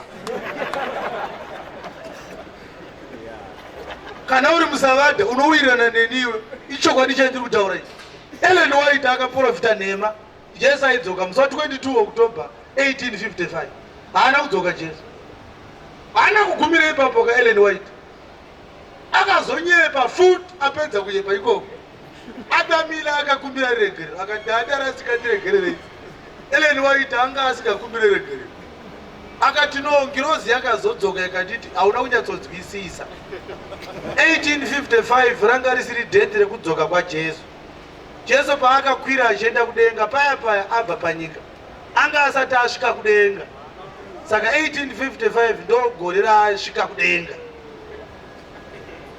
Akasvika kudenga kuine disorder, saka aida kucleana kudenga ikoko. Ndokubva agadzira doctrine rinonzi cleansing of the sanctuary doctrine. Handisi kuprofita, hakusi mweya mutsvene uri kutaura izvi. Kungoziva information iri munyika. Ikati Zimbabwe yakaona independence 1980 hachisi chiprofita. It's simply a political truth. This is a religious truth. Hauiwani muBhayibheri asi ukaitsvaga uneiwana. Ellen White akati Jesu akasvika kudenga kune disorder akatanga kucleana sanctuary. Ndokubva anobata imwe vhesi yaakamonya Daniel chapter 8 verse 14. Ndo yaakavhiringidza achigadzira doctrine rinonzi cleansing of the sanctuary. Ukaverenga King James version Daniel chapter 8 verse 14 ine 18 mawords, but akanga asingataure mawords iwayo idzi nhema dza Ellen White. Saka kuti Ellen White nhema dzake dzirinyatsowana simba akabva agadzira new version yeBhayibheri. Ndokubva awedzera 31 mawords manyowani paDaniel chapter 8 verse 14. Right now ukawana Bhayibheri rinonzi Clear Word Bible ndowe bhaibheri remasavadha. Ukaverenga Daniel chapter 8 verse 14 ine 49 mawords. Ukaverenga King James version ine 18 mawords. Chinyangadzo chechisavadha chinosemesa, haana kungoparidza nhema bedzi, akasvika pakunochinja mazwi ari mubhaibheri. Now, unogona kunge uchifarira zvako, handikurambidzi, but izvi andiri kutaura izvi zvakaitika ndezvechokwadi. Ndo zvinotaura kuti Ellen White anga ari murevi wenhema. Kana vachiparidzira vanhu vasinganamati masavadha, havaverenge clear word, vanofamba neKing James. Asi ukapinda pachechi yemasavadha, vanoparidza neclear word Bible. Masavadha haabvume kuti Jesus is God, ende unovabvunza ichokwadi chandiri kutaura. Ellen White anga asingazvitende, because haatende kuti Jesu ndiMwari. Pese mubhaibheri pakanzi Jesu ndiMwari akachinja, including John chapter 1 verse 1. In the beginning was the Word was with God, the Word was God. Ukaverenga muclear word Bible, not in the beginning was the Word was God, He was God. Hapana kunzi the Word was God, akabvisa the Word akaisa He, kuti rive ambiguous, including 1 Timothy chapter 3 verse 16. Not without controversy, great is the mystery of godliness, God manifested in the flesh. Jesus paakauya, He was God in the flesh. Ukaverenga clear word Bible, not without controversy, great is the mystery of godliness, He manifested in the flesh. Vakabvisa God ipapo, vakaisa He. Saka kana uchitaura zvichisavadha, tichida kutoti uende kutendeutse nekukurumidza usati wafa. Because ndokuti ndiravo rinonhuhwa. Anga ari n'anga Ellen White, muroyi akasiya roho yenyika ino. Iwo unovhirikidzwa navo ndauzive chokwadi. Because isusu we can't criticize a religious fraternity tisingaizive futi zvakaita sei zvakazara. We have to know it. Hatigone kuti masavadha vanoti zvakati zvavasingaite, tofanira kuvabata pane zvavanoita sei zvavanonyatsoita. Zvino maJehovah's Witness kana vangouya, ida kuti uibate uyi. Zvavakaita maJehovah's Witness kunana 1870 something, mazuva akanga akunzi Jesu ari kudzoka nemapresident avo, vakatanga kuudza vanhu vese veJehovah's Witness, tengesai zvese zvamuinazvo, muunze mari yacho, tiparidzise ndama zive kupedzesera atokwana. Vanhu vakatosiya vanga vari kumayunivhesiti vakatodropa out, vachinzi muchaitireko kucollege iye Jesu achiuya gore rinouya. Kune marombe akawanda kuAmerica uko neJehovah's Witness yaminayo. Zvikunzika zvani kutaura. Ndokubva zvanzi nevakuru ana Judge Rutherford, zvanzi naMwari ngativake imba yekuti Jesu kana adzoka Abraham azogara naIsaka naJakobo. Kukavakwa imba kuMiami inonzi Beth Surim kana kuti House of Princes yakavakirwa Abraham naIsaka naJakobo 1973. Zvikanzi Jesu kana auya achauya nababa Abraham. Yanga yakanaka imba iyoyo zvisati zvakambonekwa, iine macheya anga akakotwa negold. 1975 vanhu vazhinji vakabuda Jehovah's Witness nekuti Jesu akanga asina kuita sei, anga asina kudzoka. Judge vaona kuti Abraham haana kuya, ndo vakazonogara muimba yaAbraham.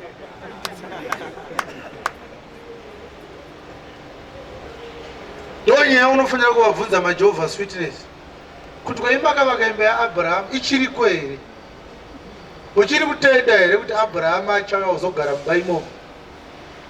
Africa inotenda isina kutsvaga kuti zvakabva kupi.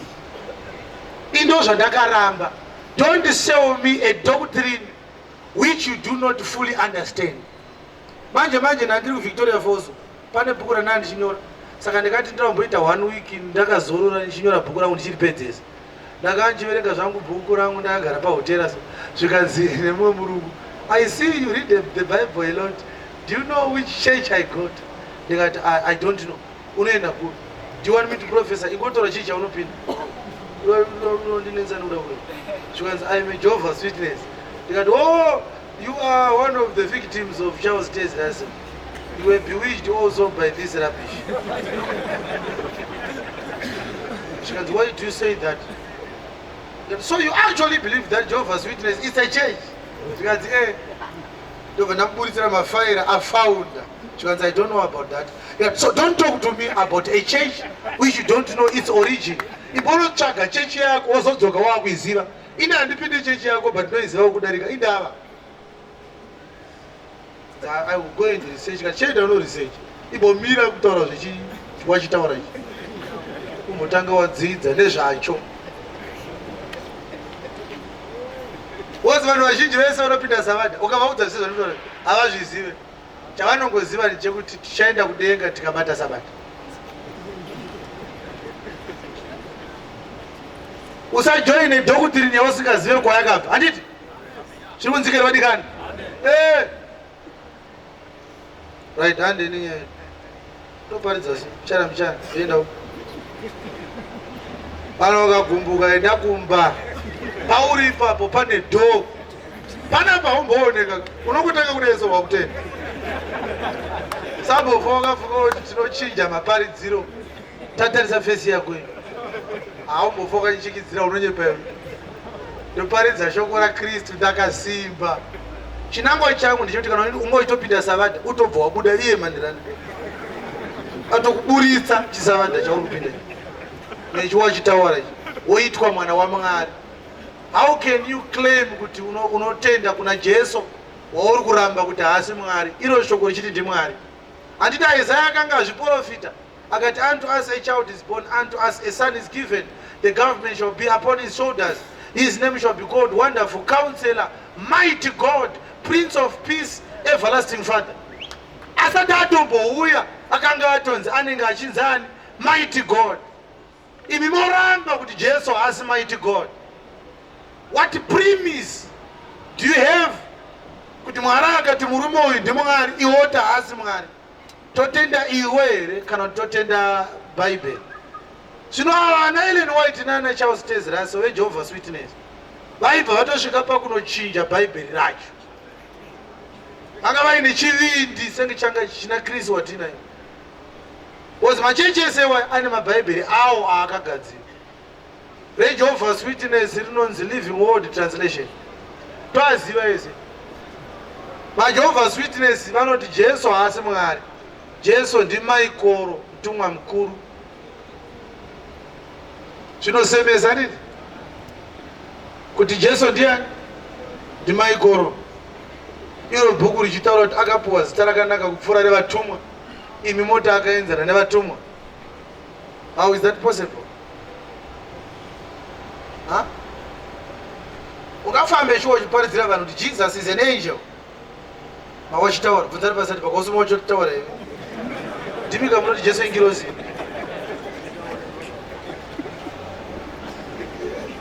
Zvandiri kutaura izvi ndechita kuti uite sei usimbe. Ukasangana navo uvabvuraudze. Wawachitaura anofanira kuita kwaipa dhopa ako uva dokurova. Dhopa unotaura ichi. Get away. Sambo westa zvakonguva nemawachitaura. They have no substance. Asi ndinorwadziwa kune kuine varume vakakura kupfuura mukoma wangu. Vakatakura zvimabhegi mazuva ano vane tutroli twavari kupusha twepupu dzavari kuparidzira vanhu. Hakuna vanhu vane simba rekuparidza semaJehovah's Witness. Kuparidza vanoda chavasina imharidzo yacho. Vakafanana nemakandiwo. Vakatenga PA system inodhura chekutaura hana. Wakambonamba mune zibhodo size 7 upfamuno. Havana sona. Unofunga kuti maspika anokupa vhakeri. Haone vhakeri ndawane maspika. Ototanga waona vhakeri sezvatakaita. Ozotsvaga chii? Maspika. Saka iye akatanga atenga maspika. Vhangera. Right. Ndiri kutokuroyonora izvezvi mbichana nakuita engine overhaul. Pachinobva panapo onekuwako aidhira zvakanaka. Rev count yako yakadzikama so mashokes akasimudza bhodhi rese kudaiso. Uchidedzera ndaakuziva mwanakomana waMwari. Ndandaneta nekunyeperwa. Get away magaya. Joshua wako. Ubeka Jesu maoko. Nakutuziva the correct gospel. Do you know why? Because when you die, there will be no prophet to represent you before God. It will be you and Jesus. Ukushizo zanimdaora? Muswa unofa iwe. Kuviga munhu chaiko imharidze kuti muchasangana muri vega. Kunyange vakafa vari mai nemwana vakazvitakura. Mwana anoburidzwa so. Achinzi amuvigwemesa azviti. Mucherereka keke saizi yako. Ndozva uchienda musi uchatongwa nyika. Unenge uri iwe naJesu. Chiwenga anenge aida kutoona naona Jesu ari ega futi. Uri kana ungoti chiwenga ndiye akapfeka musi iwoyo uchabata shoti hapana. Unoda kutowanda. Ukauya so ukati kuapostoli tiona ndoti yawa. Joina queue. Tiko kuona kuti zvitafamba sei. Tikunzwe futi chita apostoli. Hapana apostoli pana. Ngatite queue akati twasi. Ukati mutumwa mwazha kuti Afrika tiri kuinza.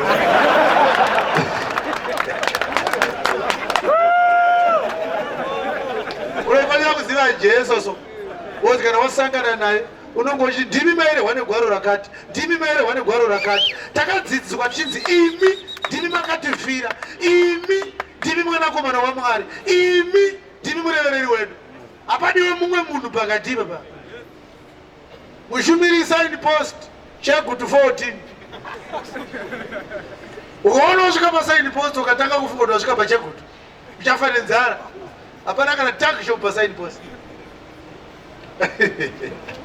Basa redu kukunongedzera kuti Jesu uyu ari papo.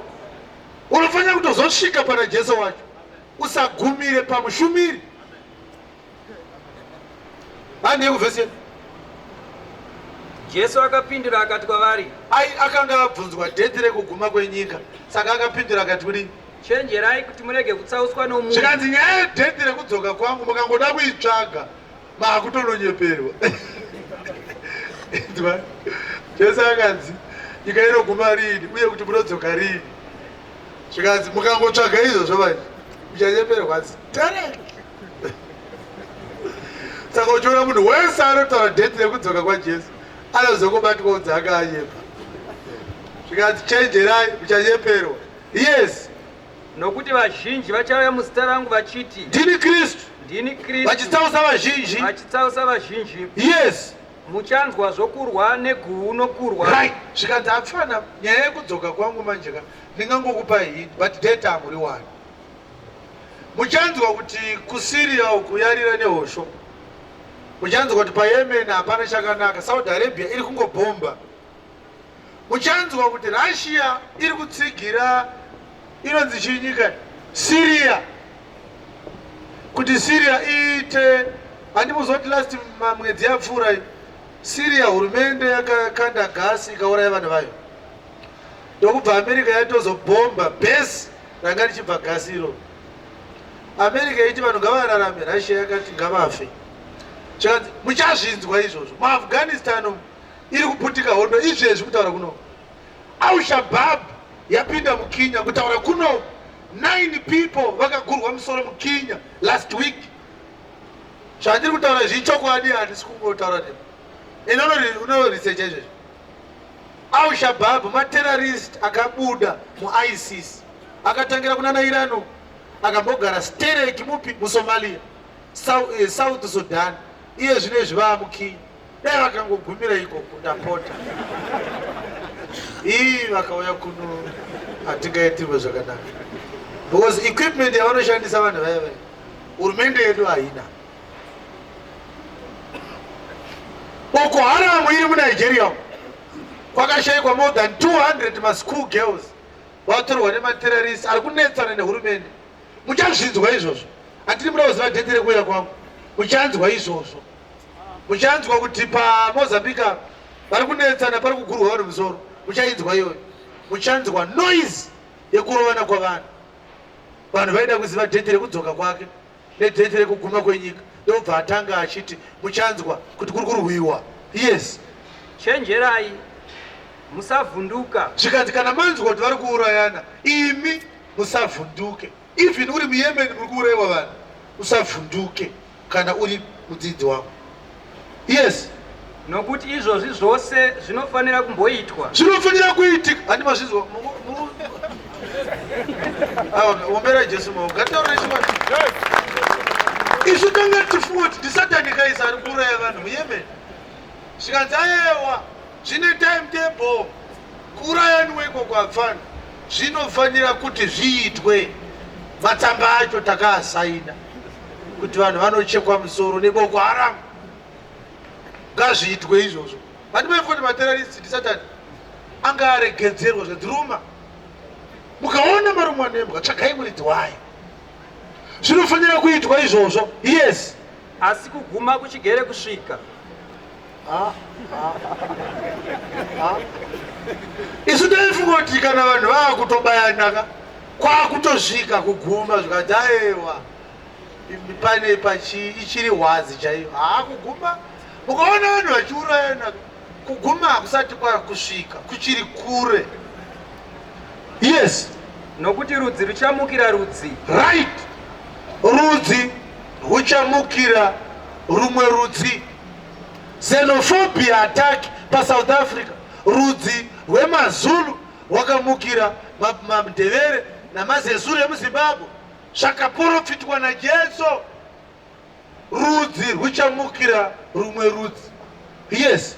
No, ushe uchamukira ushe. Madzimambo achamukirana. Nenzara dzichavapo. Kuchauya nzara. Nehosha. Kucharwariwa. Yes. Nokudengenyeka kwenyika kunzvimbo zhinji.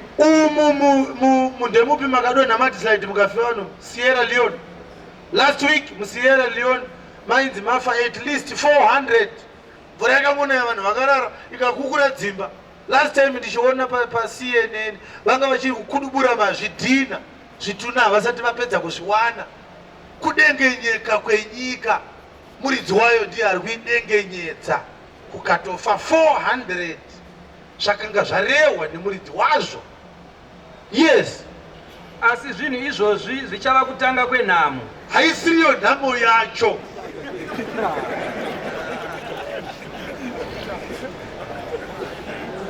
Tutari pasadi bako kuti wazvinzwa here kuti kana maona Ebola haisiriyo nhamo yacho kutotanga.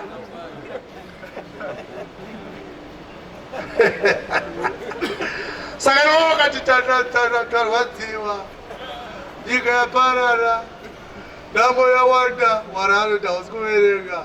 Palevho yako yenhamo inoda kutodziitange. Ipapo pachinzi kutanga kwenhamo, vanhu vachitochererwa, vana vachisara vari nherera, vakadzi vachisara vari chirikadzi, vamwe vachisara vari remara. Zvarehwa nemuridzi wavanhu. Ndimwari akazviita. Tutari pasadi pako kuti hosha wainzwa here? Ndakarehwa nani? NdiSatani akataura zvehosha. Hatingaverenge doctrine yogadzirirwa nevhesi 1. Hazviite. Tiri kuda imwe vhesi inotaura kuti Mwari ndiye anorwarisa vanhu. Chandiri kutaura izvi natsozvibata mishemushe kana uchida kurekodha. Handisi kumbobva ndakatendeuka. Mwari chaiyewo kudenga ndiye anorwarisa vanhu. Hauzvitendeka wakaudzwa kunzi ndiSatani. 4:10 dzaExodus. Ini ndiye ichingokuvhurira maitai. Ramai makamira kudaro. Ndichaita kuti mutengerwe dhiringi. Murambe makasimba ndichiri kukudai. Mwari ndiye anorwarisa vanhu. Mazvinzwa. Exodus chapter 4 verse 10. Magwaro chete haisi magazini, zviri mumagwaro. Moses aida kunzi anotaura naFaro naMwari, asi airwara. Aida sei Moses? Aisagona kutaura, aikakama, ndokwaive kurwara kwake. Saka ainzi naMwari, taura naFaro. Ndobva akumbira kuti chindibatsiraiwo kapa kurwara kwako. Mozisi aifunga kuti akaroyiwa naSatani. Pamanga akaudzwa mumanga dzaFaro, varaba mukuru wake vakamutsinga kuti akakame. Saka akati kuna Mwari, ndinokakama. Aifunga kuti Mwari achata kutenda akaroya Mozisi wangu. Receive your healing. Mozisi obva atanga kuti yes, ndagona kutaura. Faro anondiona. Because kana wasangana naMwari iwe uchirwara, unofanira kupesana naMwari. Wapora. Handiti ndozvamakaudzwa. Hamuna kuudzwa here kuti kana Mwari auya zvako zvaita. Saka Mozisi aitaura naMwari chaiwo kudenga. Achida kumuudza kuti ndiri kurwara. Aifunga kuti Mwari achati chipora uyu shande wakapora. Ngatinzwei kuti vakawirirana here naMwari pakurwara kwake. Akaudza Mwari kuti ndiri kurwara. Mwari akamurapa here. Zvino Mozisi akati kuna She, haiwa Ishe, handizi munhu unogona kutaura zvakanaka. Kunyange zuro kana zuro riya, ndakangogara ndichingorwara. Yes. Kana kubva panguva yamakataura nomuranda wenyu. Nokuti ndiri munhu uno muromo usingagoni norurimi rusingagoni.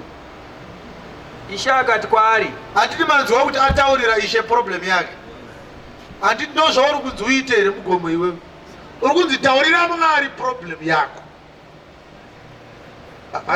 Musanyanya kunditarisa kudaro. Makanzi kana uine problem udzani zvako. Mozisi akaudzani kuti ari kuita sei? Ari kurwara. Tinogona kuti Mwari akamuti fire back to sender. Saka Mwari akapindura akati kudii? Ishe akati kwaari, ndiani kwakaita muromo womunhu? Right. Chikanzi naMwari, wati rurimi rwako runononoka, muromo wako hautauri zvakanaka. Akagadzira muromo iwoyo ndiani? Yes. Ndianiko unoita mbeveve kana anogadzira vanhu vasinganzwe kana vasingataure ndiani? Kana unoona. Anogadzira vanoona ndiani? Kana bofu. Anosika vanhu vari mapofu ndiani? Ko handizini Ishe here? Aumere Jesu vako hawo. Mwari angadai akati ndi Satani Mozi mwanangu. Satani ndashaiwawo neni kuti ndomuita sei. Satani anetsa mwanangu. Rega ndione kuti ndingataure naye sei. Mwari akatora ownership yechirwere. Mabasa angu kukakama kwauri kuitawo by fire by thunder. Akasvika pakufa achikakama achinotaura pamberi paFaro zvanzina Mwari regera vanhu vangu vaende. Faro oti Mozi waonana naMwari iwe? Mozi oti hongu. Ukasiwa uchirwara kudai. Mozi andikataura icho mani. Hakuna munhu akataure vanhu akatendwa kuti anotaura naMwari asi achiramba achirwara. Vanhu vanoti kana wabva kuna Mwari zvinhu zvako zvese. Hazvireve kuti Mwari anga asina simba rekuporesa Mozisi. Asi zvinoreva kuti Mwari aida kuti Mozisi arware. Nokuti Mozisi akanga atuma kuti agadzire chitestamenti yemurayiro. Murayiro waitaura kuuya kwemwanakomana. But wanga usina the perfect picture yemwanakomana. Zvoreva kuti murayiro waikakama, testimony yawo yaJesu yaikakama. Saka kukakama kwaMozisi kwaiprofita kukakama kwemurayiro pamusoro pekuuya kwemwanakomana kwauri kutaura. Saka Mwari achida kutuma Mozisi, Mozisi aifunga kuti Mwari angozvigayawo zvangoitawo sezvinoitwa nekumuka kwetsuro makumbo. Kuti Mwari angoti by the way regai ndichituma Mozisi. Izvo Mwari achitosika Mozisi yanga iri mutemplate muforoma yekusikwa kwake. Hazvina kuzongoitika upe adventure kuti Mozisi anzi anokakama. Akatosikwa achikakama, achisikirwa assignment inokakama. Asi not so fast. toda imwe vhesi inotaura kuti Mwari anorwarisa vanhu. Hatingagadzire dhokutiri nevhesi imwe chete 9:1 dzaJohani. Tina Moses anokakama Mwari ndokubva ati ndini ndinoita mabasa iwani. Zvichitoreva kuti kuroja kwauri kuita uku mabasa aMwari.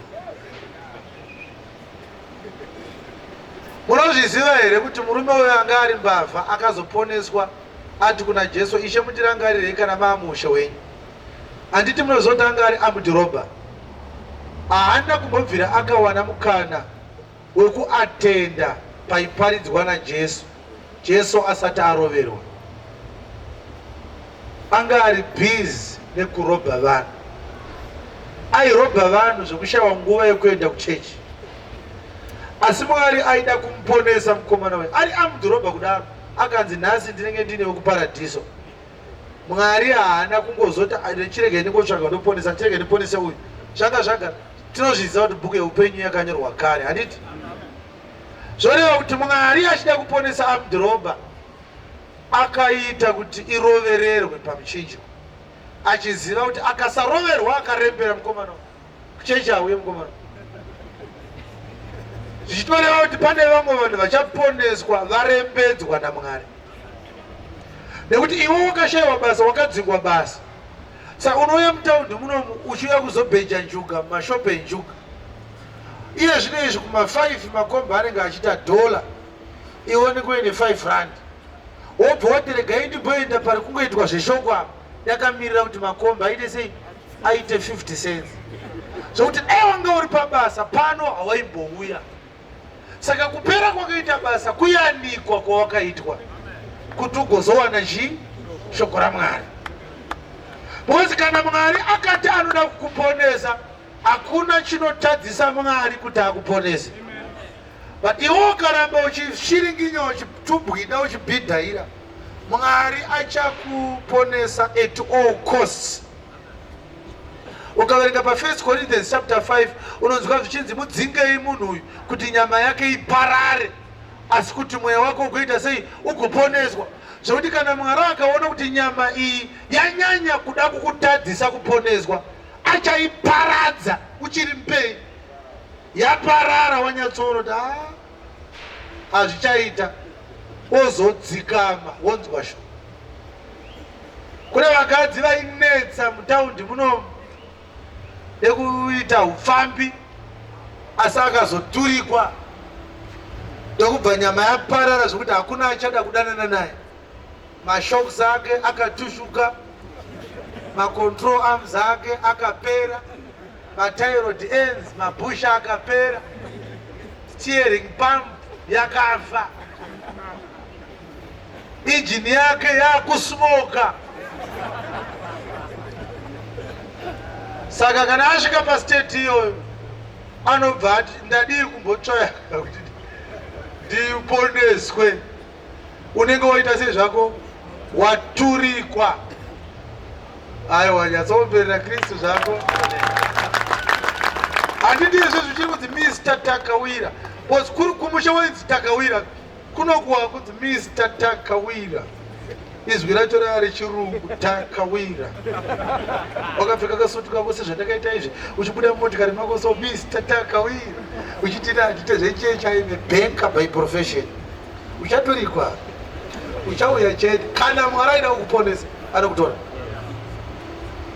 Vamwe makadhipotwa kuSouth Africa kai, ukakwidzwa bhazi musingadi, uchipacha pandiri kuenda kumusha ukadzipinda mubhazi, uno hatichakuda. Nhasi uri pano. Tiri kutotenda Mwari akakudhipotesa.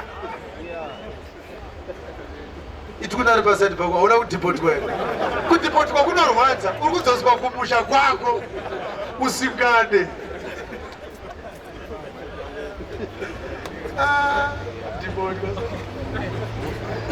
Dhipotwa hamusirai. Vamwe vakadhipotwa nevakadzi chaivo.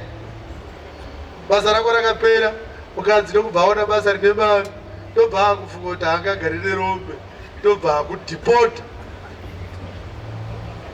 Izvo kugara neblazi wako, mukadzi akatorova ipasi.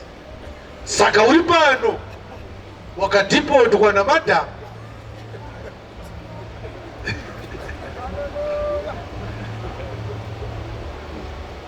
mabasa aMwari esewe kuita kwaMwari. Bible munoti my God is good Bible.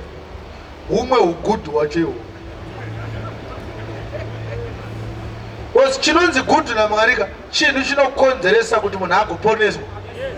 As long as zvakakunza pashoko raMwari zviri good. Andikuzvona? Yeah. Wango uine mari dzako, uine mari dzawakaisa pamoney market, ndobva yarohwa nemakwindiriyoni aya. Kuda kunoti ndaunotora makwindiriyoni zvikadza kusisina. Zimwe zuva ndakabva kumasvingo uku ndinotora pay yangu. Ndobva ndawithdrawa, amene yange iri matrilioni 600 trillion. Iri pay yangu yese. Pandasvika pana fourth apa ndikati ndichinje because mashops aiti hatera kuona matrilioni. Uyai mutengere ma-US. Zvikanzi nemumwe hapa mari baba makutowana 1 US. Pay mwedzi wese taida kupiwa 1 US dollar. Saka anga aine $2 yakaita sei yakabatana. Zvikanzi regai nditsvage change. Ndobva azodzoka zvikanzi pandadzoka apa yadonha futi. Ndobva ndapiwa $0.25.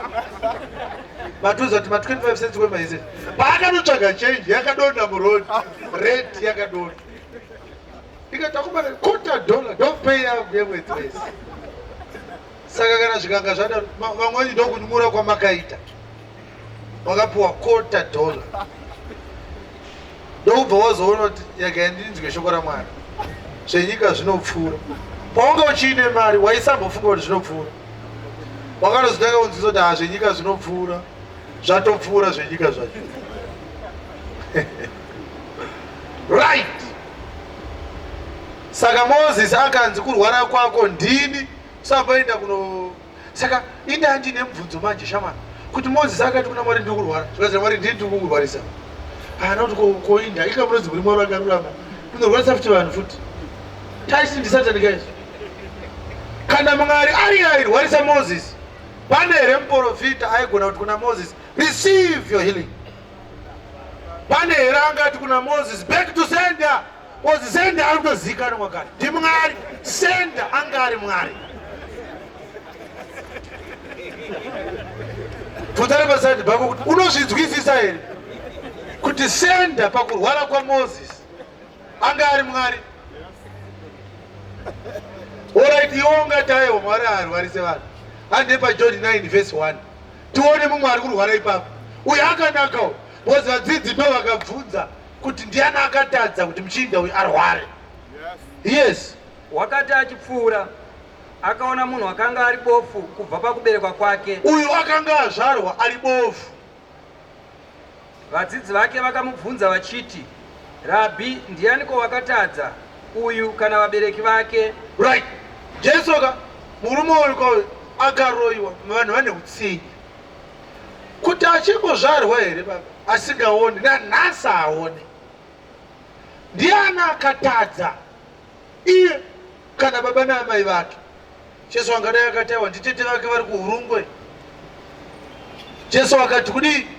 Zvaakaberekwa riri bofu.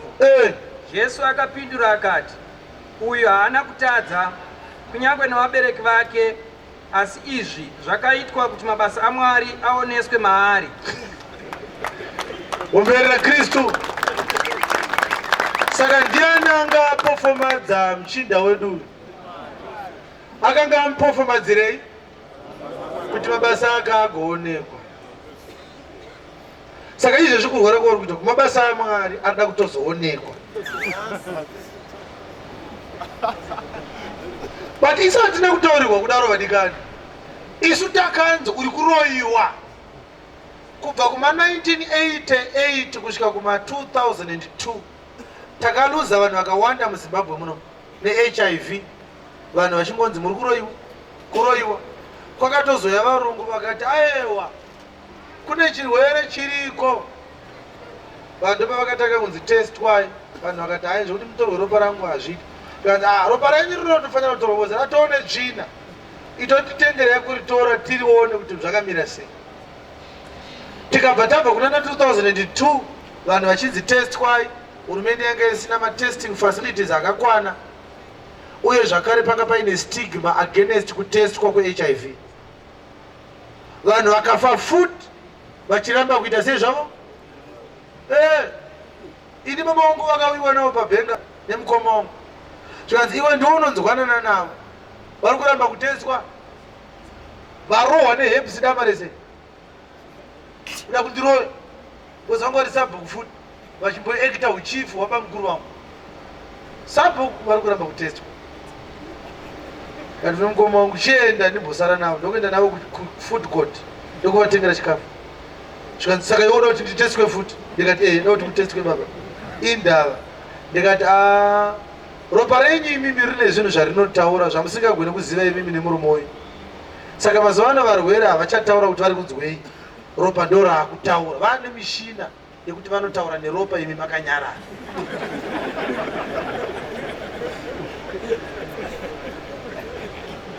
Saka hapana zvinoitika. Ndikati hamborwariswa. Mukutorwara kudhara baba.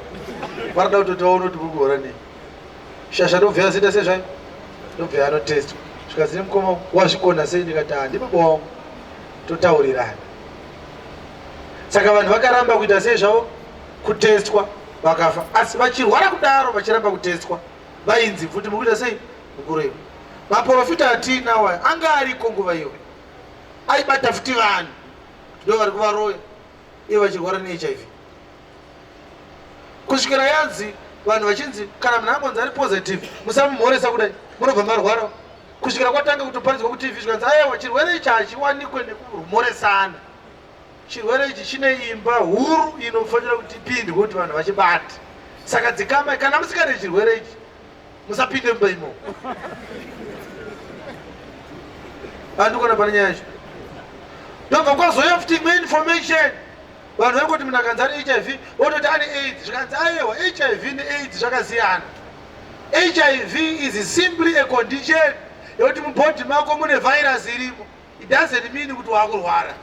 Asi kana munhu azonzi ane AIDS zvinenge zvakunoti virus iya yapa basa. Saka munhu ari HIV positive haasi haana AIDS. Asi zvanga zvisati zvambozikana.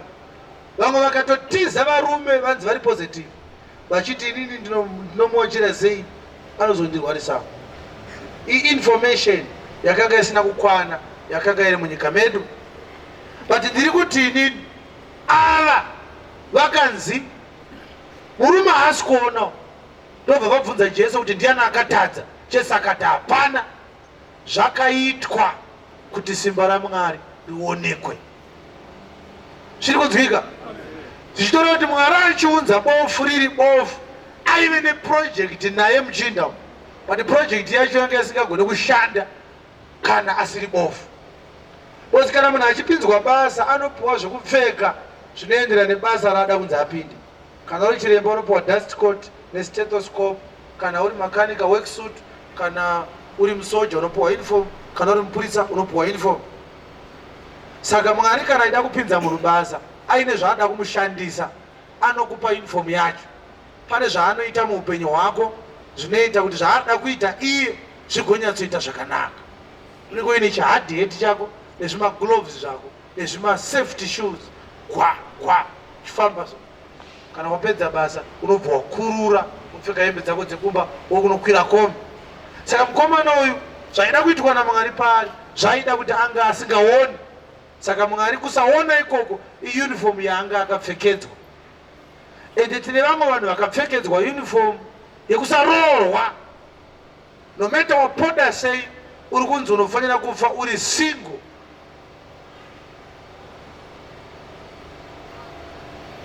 Panyika pane apa pana vanhu vakadaro.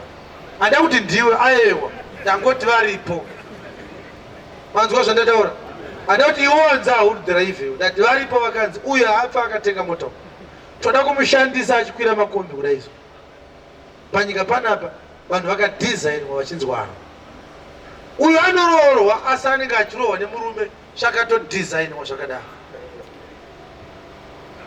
Mumwe murume kumabvuku uku akaroora mukadzi wake ukamutoko. Anga ari mukadzi mutema zvakanaka. Ndobva abereka mwana musope. Akati mukadzi wangu akaita upombwe. Ibva pano nemusope wako handiri kukuona. Hama dzikauya zvikanzi mukadzi atinyadzisa. mwana abva afanana nababa wake vachiti kuti azvarwa ari musopeka mukadzi akaita sei akashereketa ndobva aita sei aramba mukadzi ndokutoenda nemusope wake ndokubva atondorera mwana ega shasha ndokuita 5 years isina kuroora ndokuroora mumwe kwamutaro aroora mumwe ndobva aita pamuviri ndobva aonekwa unzi akaenda matwins ndobva abereka matwins masope akabva angosiyana nazvo akati kana ari musope ari kuitisa vakadzi vakubimba andinyanjira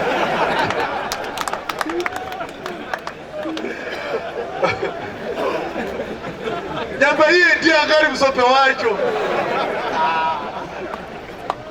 zvinoitika sei kuti murume asiri musope anoita vana vasope zvinoitikwa naMwari saka akatozotsvaga mukadzi wake wokutanga akati avai mwananga dzokai tiroorane zvedu kana kuti mondipa mwana wangu ndini musope wacho ini ndaifunga kuti muri kushereketa zvine zvakaitwa nani zvake mumwe anozvara vana 5 vasikana akuita wechi6 musikana akuita wechi7 achimbotsvaga mukomana kusvika ane vana 10 vasikana mukadzi ndiye anotozoti ukangoda kundiitisa mwana ndokusungisa handichazvikwanisa agoteregai ndiite nemumwe mukadzi wekunze agoitirwa musikana agotsvaga mumwe house small house agoitirwa musikana kusvikira ane 12 vasikana achitsvaga mwana mukomana akadhizainwa achinzi aite vasikana iva hanzi rudzi rwangu harungarove unoita rudzi ropega uchangorova still kamuchira vane vokapuwa nani naMwari zviri kunzika zvandiri kutaura mumwe ane 17 years achinyora maths dze-O level ane 45 years anongobuda D every time anenge aine D anenge apotsa awana C ari kurambidzwa kuwana maths achamangura-ngura Mwari wekumusoro-soro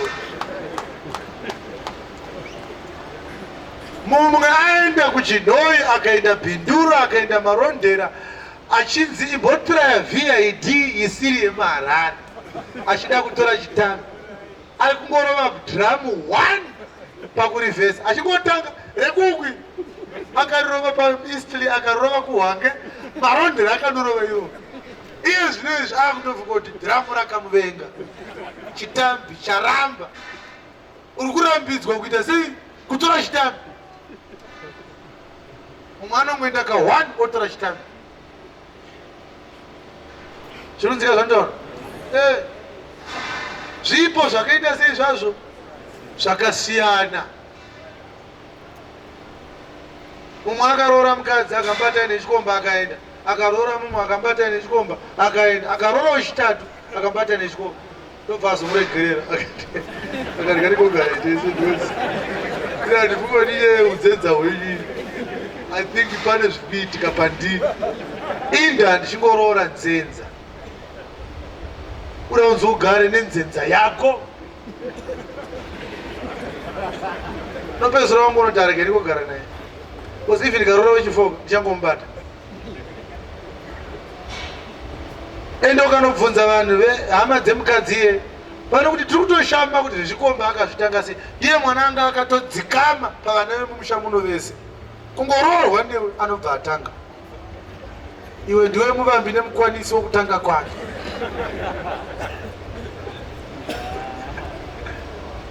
uri kufara uri kukomborerwa here wevha ruoko rwako ndikukudzidzisa the nature of God yatisina kuudzwa takanzi when something happens in your life blame the devil, blame your uncle, blame your sisters, blame your brothers, blame your cousins. That is not the way of the gospel. The way of the gospel is nyaya iri parima kwete zvinokuruma murima. Saka tati Satani imbwa iri pamusha waMwari inongoruma bedzi kana iwe usingawirani nemuridzi wemusha. Zvikunzwika ukanga uri pamusha ikakuruma ziva kuti yakuruma yarayirwa unzi ikurume usanetsane nayo bvunza muridzi wayo. Toda kupa mavhesi matatu anoprova kuti Lucifer, the devil, Diabolos, Satan, he works for God haasi a rebellious son akadzingwa kudenga anetsa Mwari. Mwari akati chienda unonetsa panyika iyi ndimbozorora.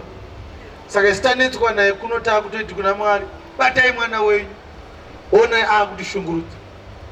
Iwe unofunga here kuti Mwari achida kuuraya Satani anotadza? Unofunga kudaro?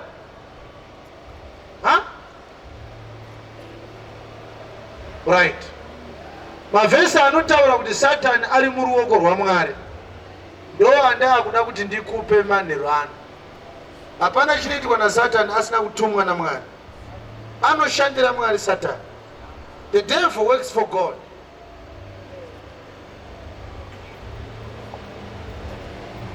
Ibaba pano kuti ndo heresi chaiyo yemakoko. Satani anoshandira Mwari kuti zvidii? Satani mureri wenhema. Satani akauya kuzoba kuzuraya nokuparadza. Mwari hatomboda zvinoitwa naSatani. Saka Satani anototambudza vanhu. Isusu tozoti Mwari ndiye anokomborera vanhu. Satani anouraya vanhu. Saka ipo Satani Mwari anorwarisa vanhu nokuti God is the author of evil. No, God is not the author of evil. God is the author of the devil. Evil inowanikwa pana devil akakreatwa naMwari. Mwari ndo vakaisa evil muna devil. Vanoishandisa evil kana vachida. Evil inoshandira Mwari. Saka ndiri panapa kuti ndizviprove nemagwaro.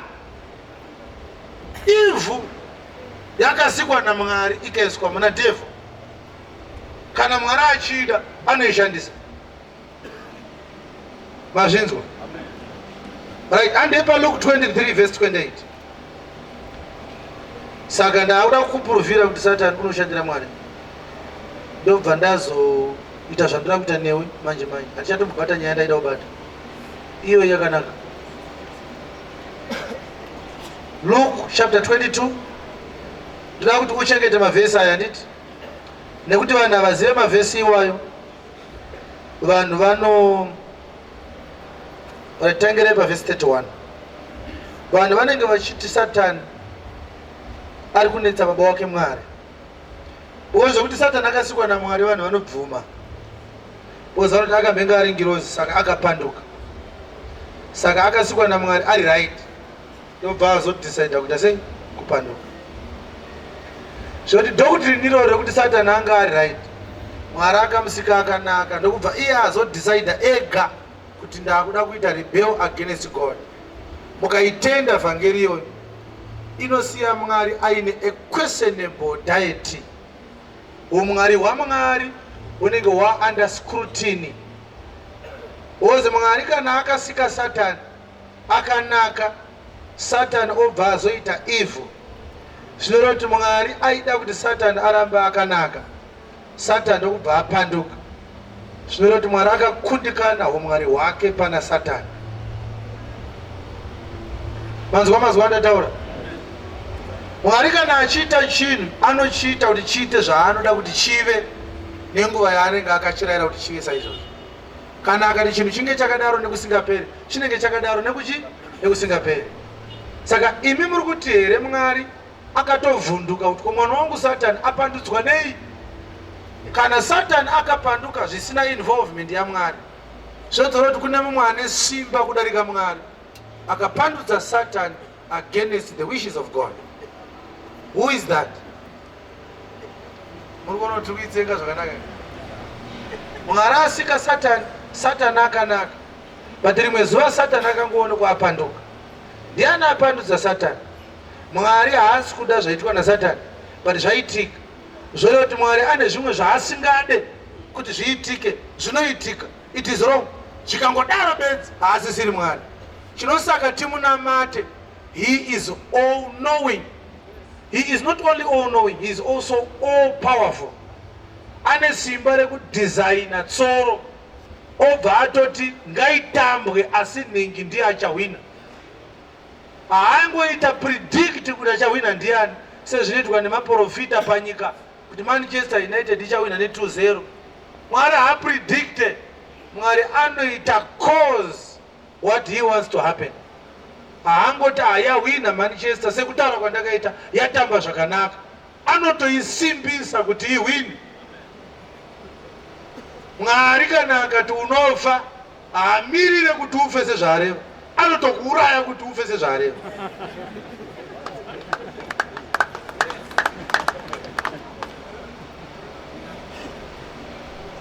Mazvinzwa vadikani? Mwari akati ucharoorwa haamirire kuti pane achakudzwira tsitsi okumisa. Ndingakuonei here? Mwari anototumawo kukuroora wacho kuti shoko rake riite sei zvake, rizadziswe. Ndazvinonzi haidzoke mvura kuna Mwari isina kuitwa zvainenge yatumwa. Ndo zvakaita shoko rake. It does not come hither back to me empty and void, but it shall accomplish and prosper in the thing to which I send it. Mwari akatuma shokoso anomeka sure kuti raita sei, razadziswa. Mwari akati ucharwara gore rinouya haamiri mwe ucharwara, anotoudza chirwere chacho worwara sezvaakareva. Mwari akati uchadya haamirire kuti kuwande kwanga kudzwire tsitsi, anotouya nechikafu okupa wodya. Iwe uti kunga ndadya sekurayira kwaMwari. Kana adaro oramba ari chii zvake, ari Mwari. Nekuti kana paSatani achidzi akapanduka nekugona kwake kupanduka, Gabriel haana kupanduka nekuti anoda Mwari stereki. Hazviparidzike izvozvo, zvakarasika. Hakuna anogona kufadza Mwari. Mwari kana aida kutofadzwa anogonesa vanhu kuti vaite zvinomufadza. Without his involvement, men cannot please God. Without his involvement, the devil could not have rebelled against him. God caused the devil's rebellion. He wanted it. He engineered it.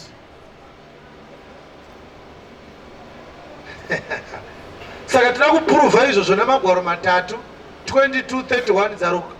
Jesu akati, Simon, Simon. Jesu anga akagara achida kudya chidyo nevadzidzi vake. Ndobva ati kuna Pita, Pita, Pita, tarira Satani wakakumbira kuti akuzungirei imi sezviyo, asi ini ndakakukumbirira iwe kuti kutenda kwako kurege kupera. Iwe kana watendeuka usimbise hama dzako. Pita, uri kuona here kuti uchandiramba katatu jongwe risati rarira? Pita akandokuramba indaita sei? Ndikarambe Jesu ndopenga. Zvikanzi aiwa, hakusi kuti waakupenga. Satani auya kumeeting akakukumbira, akatopiwa iwewe. Satani auya akati ndipewo Pita ndimbomuravhaza. Tsokorodze vhesi. Satani akakumbira Pita akapiwa. Yes. Jesu akati, Simon, Simon, tarira Satani wakakumbira kuti akuzungurei imi sezviyo, asi ini ndakakukumbirira iwe kuti kutenda kwako kurege kupera. Iwe kana watendeuka usimbise hama dzako. Yes. Akati kwaari, Ishe, ndakazvigadzirira kuenda nemi mutorongo, kunyangwe kurufu. Zvikanzi naPita, never, zvekuti ndinokuramba yazviite, kana kufa chaiko ndinokufirayi. Aitaura neshungu, haana kuzoti kune high value meetings anoitwa munyika dzemweya. Jesu akabvuma here kuti Pita anga ndifire. Jesu akati kudii? Akati, Petro, ndinoti kwauri, nhasi jongwe risati rarira, uchandiramba katatu uchiti haundizivi. Zvikanzi uchati. Saka Pita dai tine nguva taironda, anga akagara Jesu achitongwa. Ndobva kwaakamuka musikana zvikanzi, baba, hamusiri imi munonzi Pita here, maifamba nemurume ari kutongwa? Pita akati, anga munondishura inini ndomuziva murume uyu. Handiti ndatouyawo izvezvi ndanzwa hoho yanga ichiitika, handimuzive muchinda. Pamwe pacho anonzi he began to curse. Akatanga kuti ndichiita mudzidzi westupid yakadai. Handiti stupid muchinda. Jesus was about 5 meters away from Peter. Peter achita, baba ini ndinoraura. Ndofunga hamundizi, ini ndinoraura paSea of Galilee. Kuno kuJerusarema ndangouyawo bhozi, pane zvandanga ndafambira. Uyu murume uyu hatizivani, handiteere munhu anopenga zvakadai. Peter akaramba, zvanga zvarehwa, uchandiramba, zvakaitika. Kwete nekuti Peter ozokanzi uchandibira $10, unofanira kutiraya nepaunogoya apo. Unofanira kuita sei? Kuti urege kuita sei? zvaprofitwa zve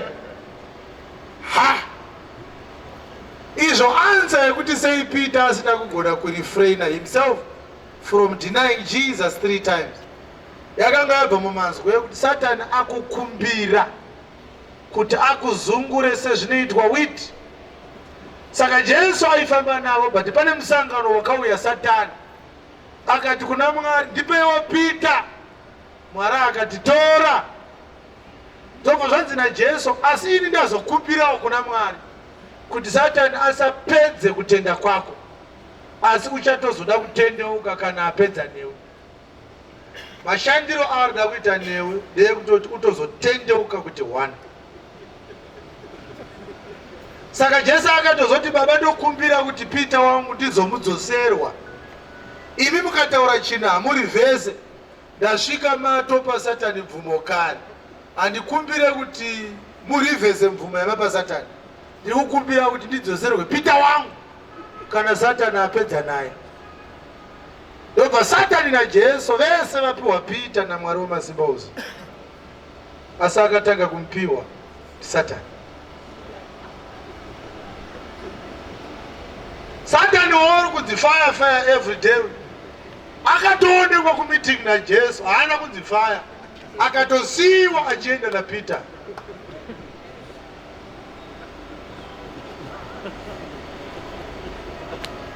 Undari pasaidi pako magwara ayo unowaona sei.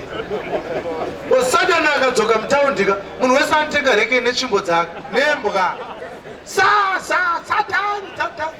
Nevari kutengesa madomasi vanotsika madomasi vada kumutema. Jesu angadai akati, ndaona Satani apfana ndiomerere maoko, ndabva ndamubata huro so ndikamudzipa, ndatozonzi naMwari muregere. Stupid yemunhu Satani. Nei angada kutora Peter naye tamuputsura so. Jesu anoti Satani akumbira akapiwa, iwe uchikumbira stand uchinyimwa. Aiwombera Kristu maoko. Iwe handiti stand hausati wanaye. Asi uri kukumbira kewe. Bla Lucifer vakapiwa stand. Tora Peter uzomudzosa. Saka Jesu ari kuti kuna Peter, hazvigone kuti urege kundiramba.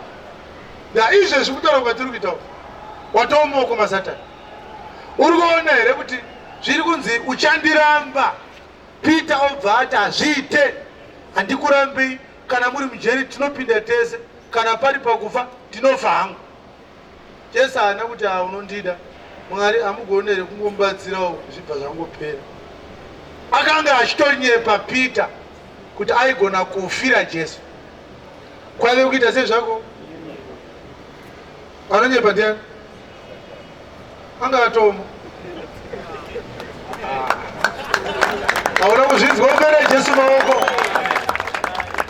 Satani handiti ndiye murevonema. Handi Peter akanyepa. Akanyepa nekuda kwe.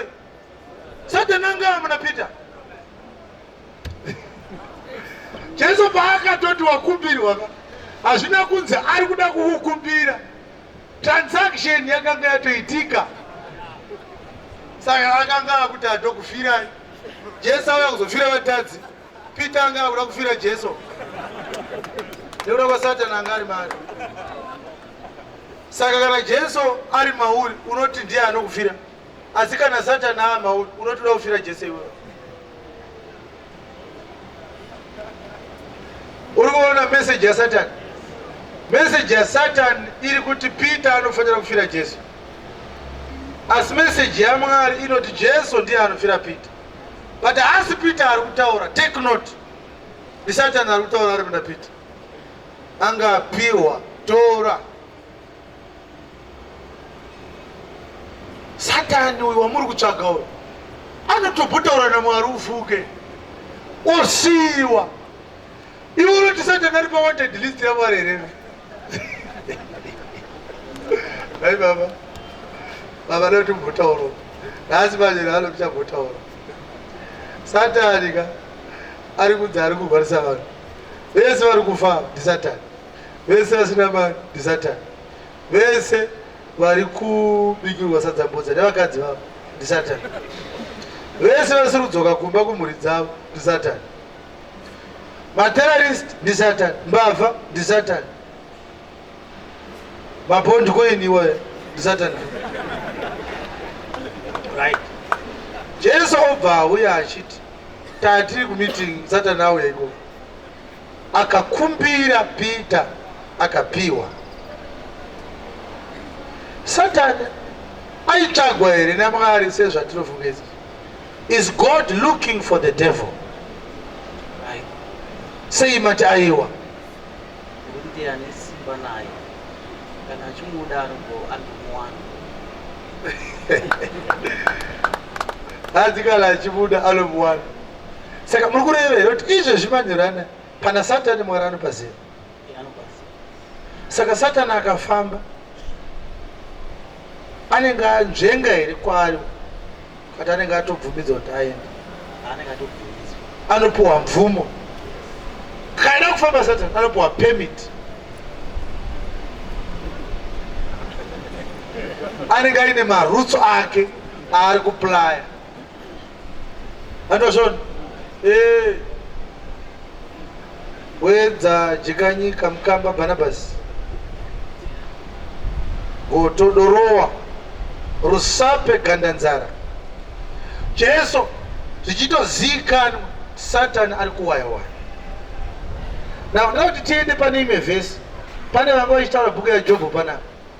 Bhuku yaJobho nhasi tira kuisiya nekuti taibata kwenguva yakareba. Bhuku yaJobho Satani akanziwa bvepi akatoti ndiri kukwira nekudzika nekupota-pota. Haana kunzi get out, bata! Akatotanga kunzi wacherechedza here? Tanishayiwa kutaura naye nyaya yangu panapa. Panapa Satani zvawasvika zvanaka. Pana Jobho ari panapa. Unomuona sei? Mwari ndokubva atanga kukurukura pamusoro paJobho naSatani. Satani angadai akakunzi mubatei Gabriel uri kupi, isa ruoko rwaSatani kuseri, cherai gomba timufushire izvezvi. Akatonzi wacherechedza here muranda wangu Jobho? Iri paJobho chapter 1 verse 6 zvichidzika nditi vachiparadzana Mwari naSatani. Mwari akanga atuma Satani kuti arove Jobho. Chindiroverawo Jobho ombosiya mweya wake. Asi regaivere umwe haana bhaibheri kunzi ari pasati pako unaro here bhaibheri?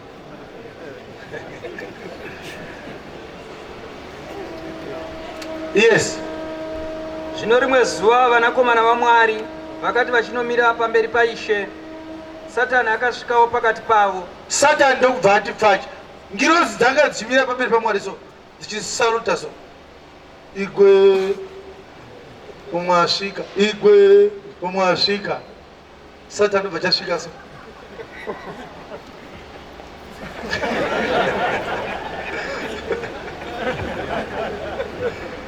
Chichimasuka so. Ndofunga ngirozi dzakati kuuya uyo usiku. Kwanditi ndiwo wakadzigwa kudenga ino. Kwari kudei pano. Mwari aifanira kungoti fire. Satani oti pfau pfau tasa. Vakatoona Satani so achijoga so. Zvikazira Satani igwe.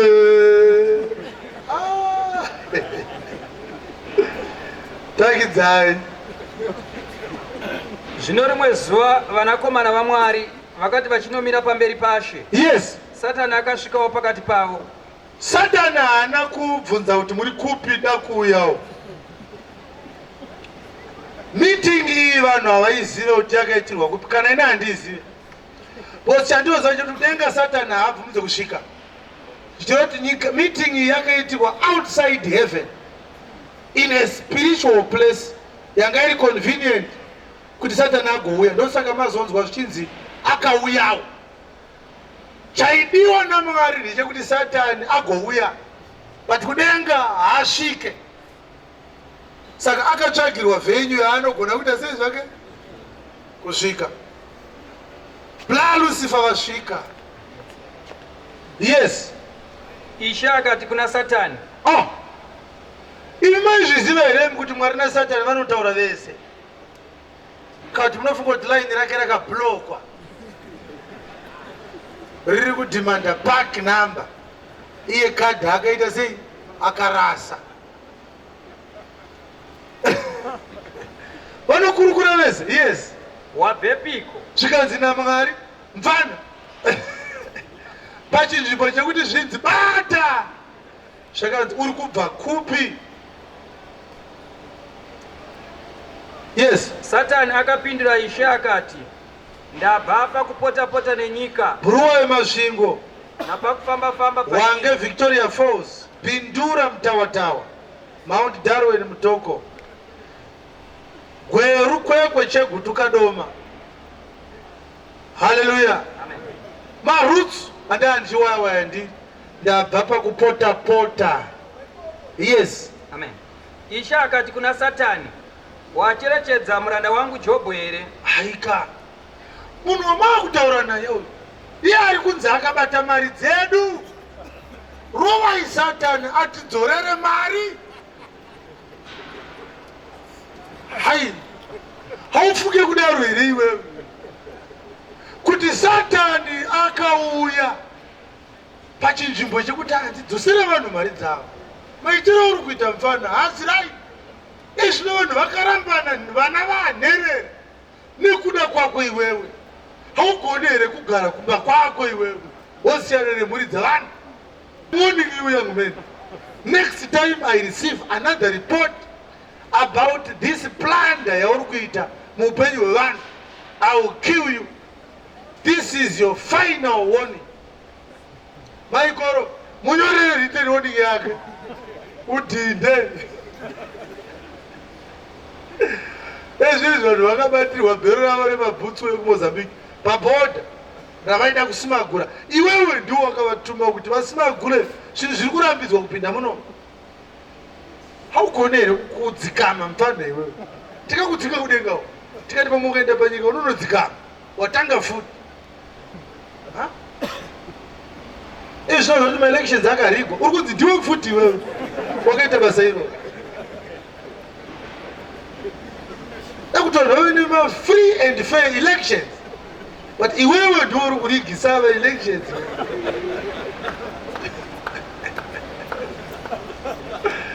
Unoona zvinhu zvese zvinoitwa ka arikarivodzi ndiani? Saka kana asangana naMwari kudenga zvaifanira kubva zvagadziriswa zvese. Zvikanzi wacherechedza here muranda wangu Jobho? Yes. Nokuti hakuna munhu wakafanana naye panyika. Zvikanzi mfana Satani ka hapana munhu akafanana naJobho. Munhu wakakwana, munhu wakarurama, anotya Mwari, unotya Mwari, achinzvenga zvakaipa. Satani ndokubva adayira Mwari. Ipapo Satani akapindura Ishe akati, Jobho unotya Mwari pasina here? Hamuna kumupoteredza here norumhanda, iye neimba yake nezvose zvaanazvo? Jobho chinosaka akutyei isecurity yamakaisa pamba pake. Ari kutaura zvesecurity imbavha.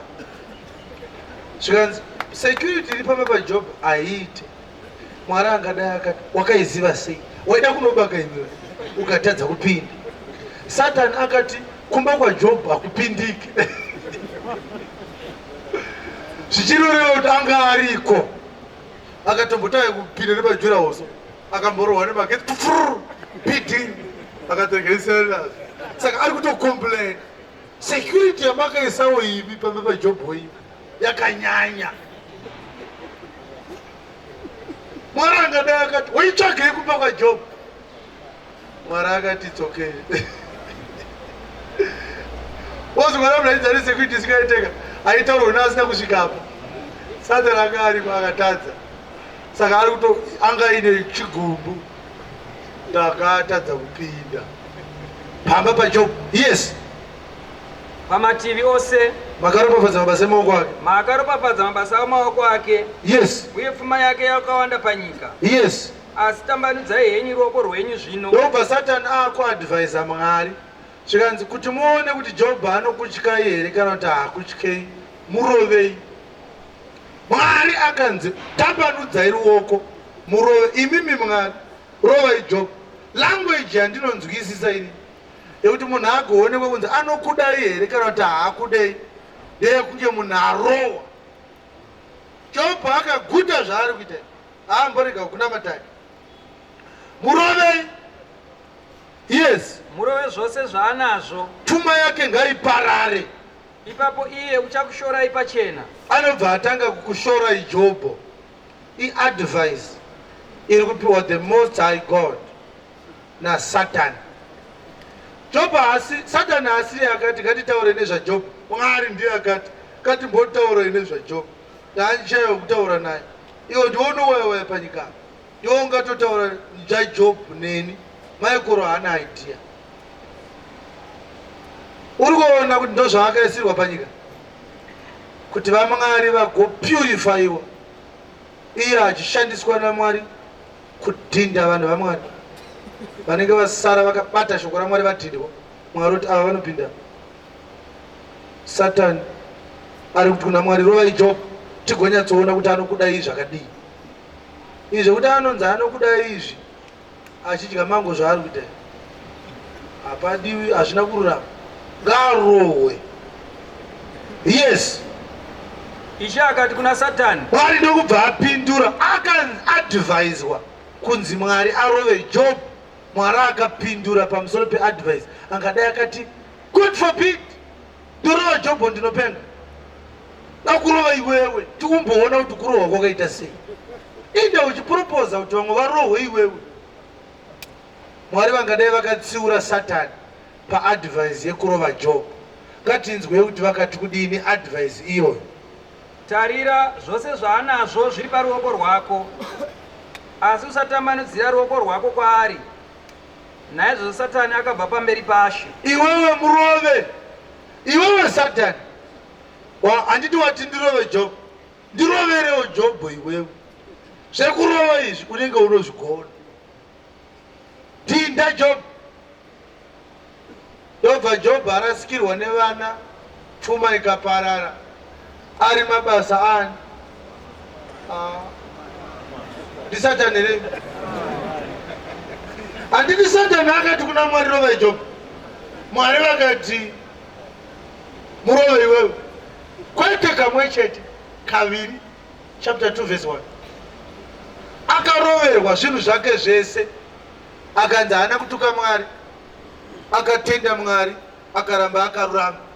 Ndobva zvasangana futi pasecond round, pakadeedzwa rerun yemusangano.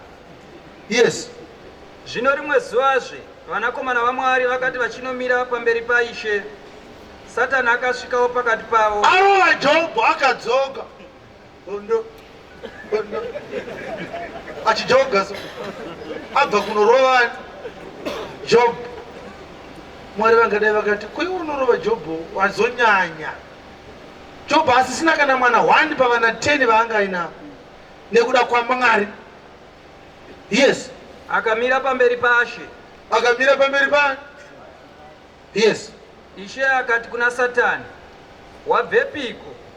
Satani akapindura Ishe akati, ndabva pakupota-pota nenyika napakufamba-famba pairi. Ishe akati kuna Satani, wacherechedza muranda wangu Jobho here? Nokuti hakuna munhu wakafanana naye panyika, munhu wakakwana, wakarurama, unotya Mwari, achinzvenga zvakaipa. Nazvino unorambira pakururama kwake. Jobho nanhasi arambira pakururama kwake. Kunyange iwe wakandikurudzira kuti ndimuparadze asina mhaka. Akakurudzira Mwari kuparadza Jobho ndiani? Saka Satani akaita sei kuna Mwari? Aka-encourage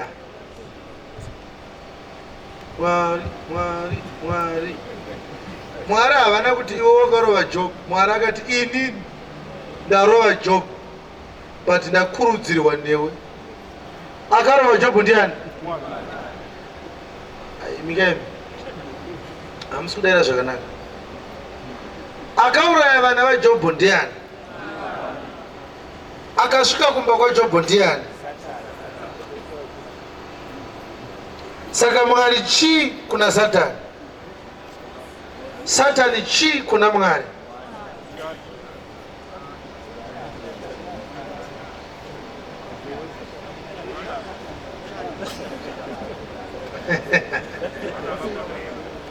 Yes.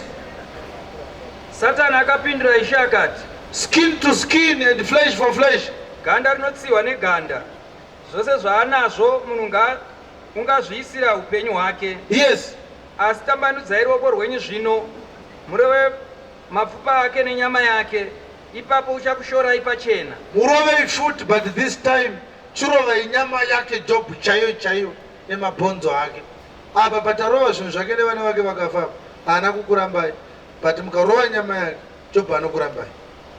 Yes. Ishe akati kuna Satani, tarira iye uri paruoko rwako, asi koga urege upenyu hwake. Naizvozvo Satani akabva pamberi paShe akarova Jobho namaronda akaipa kubva patsoka dzake kusvikira pamusoro wake. Akatora chaenga akazvikenga nacho. Mazvita. Satani akarova Jobho abva pamberi paMwari aine tsamba from the office of president and cabinet. His Excellency, the King of Kings, the God of heaven, duly authorized is the devil to beat Job, the man of Uz who is righteous, but not to touch his soul. Whatever he wants to do with Job's body, the devil is duly authorized to inflict pain on the servant of God, Job. Mukaona achizvipara Job ndiye Mwari arayira Satani. Saka tikaenda paMark chapter 5 hatichaiverenga, ngatisimukei. Asi tichaverenga verse 4. Kubva paverse 1 panenge pachitaurwa kuti pane murume akanga aine madhimoni. Akanga achigara kumarinda. Asi madhimoni aya anga akakura simba kwazvo. Murume uyu aigara kumarinda achikwira mumakomo achizvicheka nematombo. Aisungwa nengetani achidambura, aisungwa nezvisungo achidashura. Aigara kumarinda achiridza mhere. Hakuna aichapfuura nekumarinda ikoko nekutya simba ranga riine murume uyu nekuda kwemweya wakanga uri maari. Jesu ndokubva aburuka kuti apfuure nerodhi iyoyo. Chii chakaitika paverse 4?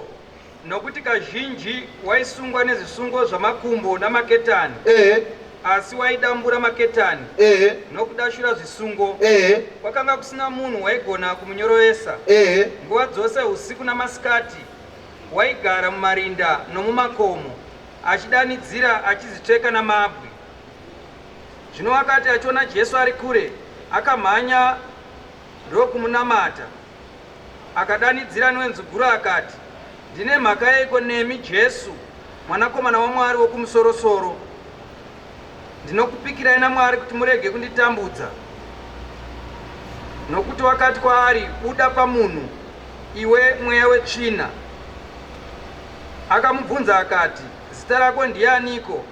Akati, Rigioni, nokuti ndiro zita rangu. Yes. Nokuti tiri vazhinji. Yes. Akakumbira zvikuru kwaari kuti arege kuidzinga panyika iyo. Zvino kwakanga kuripo boka pagomo, boka guru renguruve dzakanga dzifura. Nguruve dzaifura. Nguruve dzichifura, muchinda ane madhimoni akawanda ari maari. A legion of demons. Ndokubva madhimoni ati musatiparadze nekuti nguva yekuti tiparadzwe haisati yakwana. Haana kukumbira bedzi, akataura timetable. Tinoparadzwa but tinoti now. Ingotiburitsa utiendese Samuel. Ndipo panonzi paive neboka renguruve 2000 dzaifura. Yes.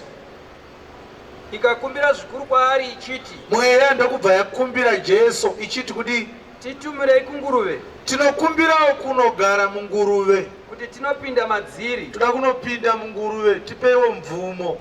Madhimoni akakumbira permission yekupinda munguruve. Akakumbira kunani? Jesu angadai akati nguruve ndedzemuridzi, dzokerei kwamaimbogara musati mapinda mumukomana. Kana mapinda munguruve dzemuridzi saka indozoita sei? Mune kutitangira tiraburu panapa nguruve dzemunhu dzaane problem. Madhimoni akakumbira kunogara munguruve. Jesu akati kudii? Akaitendera. Zvikanzi naJesu, receive your pigs. Madhimoni akapuwa nguruve akaenda. Yes. Mweya tsvina ikabuda ikapinda munguruve. Boka rikamhanyira kumawere kugungwa. Dzinenge dzaiva zviuru zviviri. 2000 nguruve dzikafira mugungwa. Dzikapinda musii dzese. Jesu haana kuti regai mbotaura nevaridzi vadzo.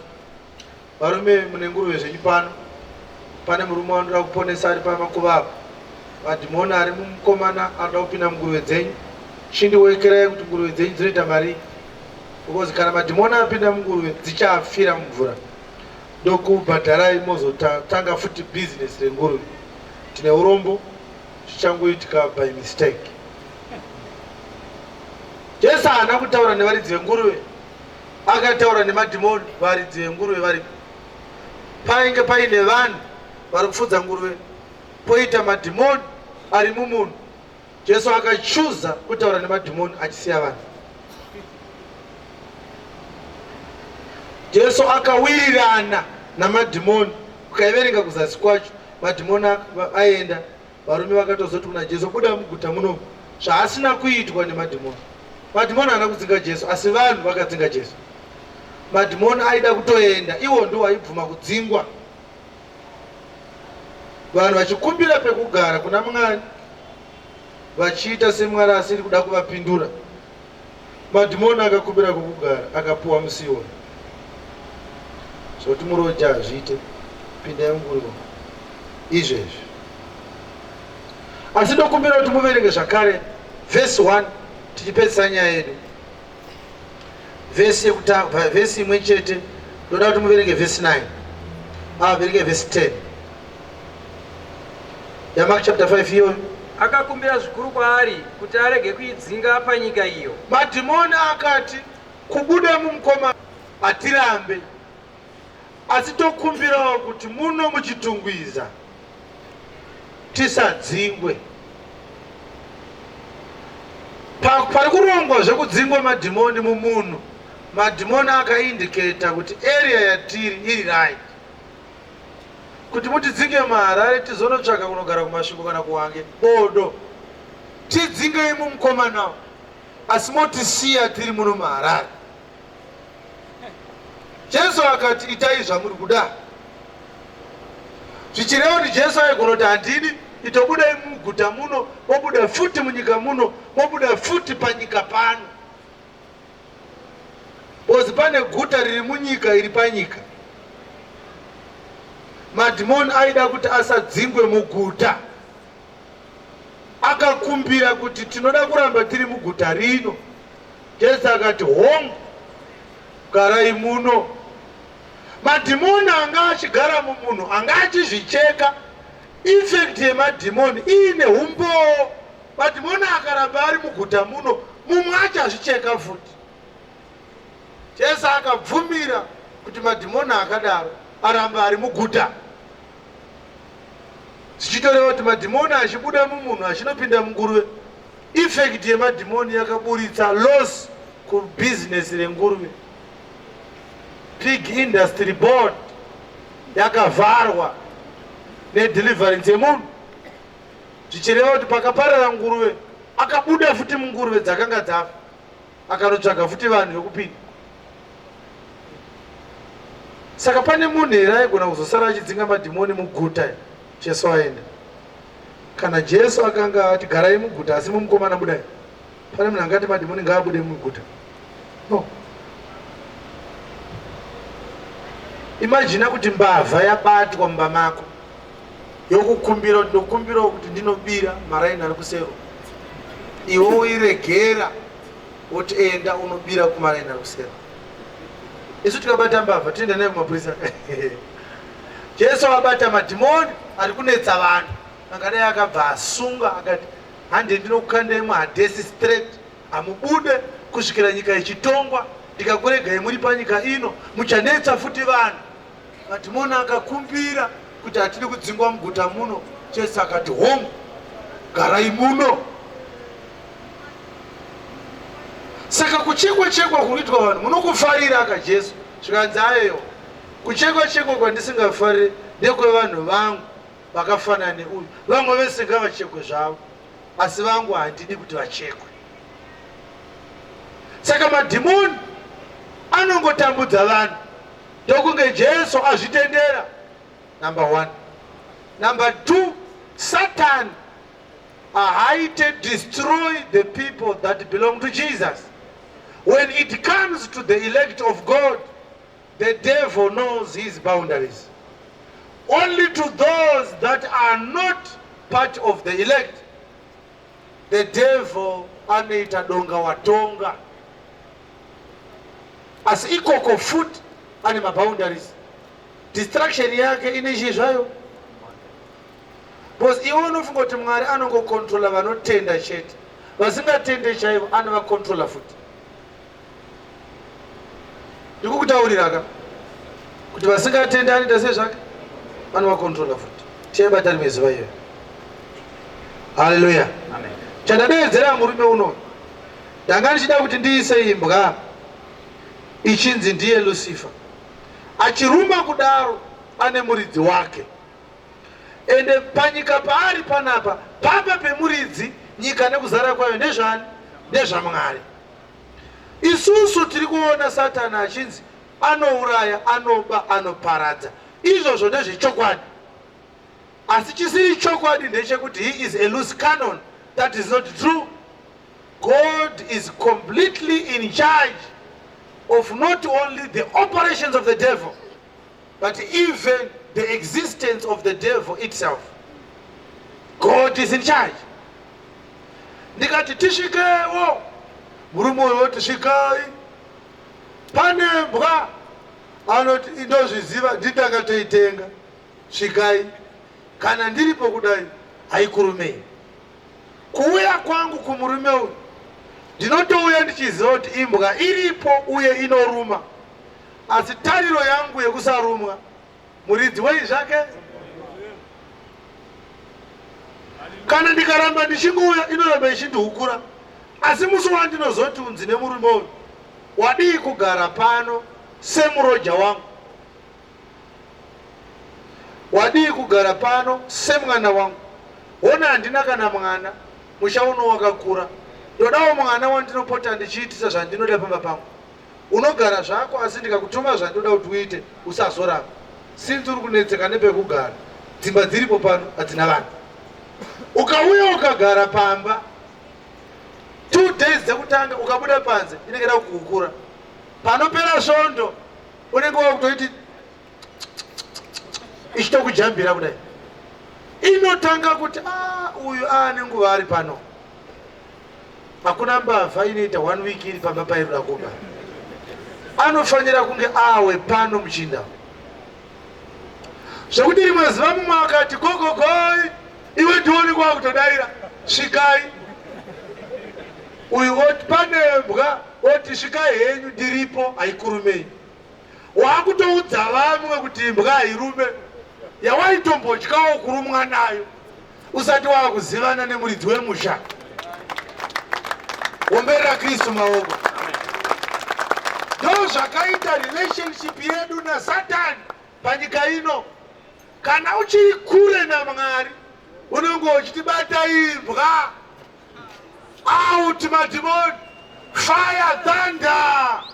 Asi ukauya pamba paMwari so, ukatenda shoko rake so, ukagara muimba yaMwari so, ukakura mushoko raMwari so, unotanga kutoti kuna Lucifer, hausisina chauchadya, nekuti muridzi waSatani ndiye wauine ukama naye. Iwe unopinda mumba worara mumba nemuridzi wembwa, imbwa inorara panze.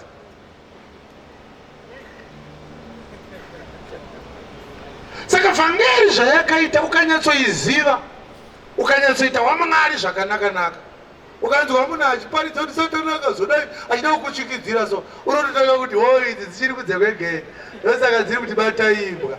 Isu baba hatichabatirwa imbwa, isu tave pamba shaMwari. Imbwa iyi tinotoipa sadza panzava. Baba vedu ndomuridzi wetambo iri muhuromembwa. The dog shall not do any harm to his children as long as we relate well. Nemuridzi wemba imbwa harina zvainoita sezvayo zvainotiita. Saka kuri kusimuka Mabatai Imbwa Ministries kubva chechi ichitanga kusvika ichipera. Vanenge vachingodzinga madhimoni. Bata imbwa, bata imbwa, bata imbwa, bata imbwa, bata imbwa. Ukauya panapa tiine sekunge isusu hatinei nembwa asi kuhukura hamusi kuinzwa haniti. Unozviziva kuti mukanzwa imbwa ichihukura pana stranger aripo pamba, asi kana paine vana vepo aihukura munogona kutopfuura neroti mukafunga kuti hapana imbwa. Zvokuti mukaona muridzi wemba aisa chikwangwari chakanzi chenjerai imbwa, haasi kutaurira vana vake.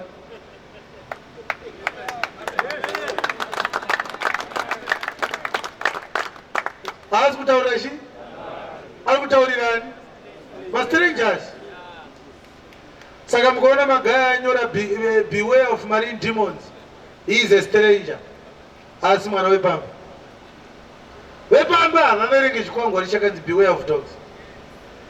Kana imbwa yacho iri kunzi beware iyoyo, motoona ichimhanya mwana yopamba so. Iwo ukasvika inobva yamira kumhanya. Yomisa nzeve kureso.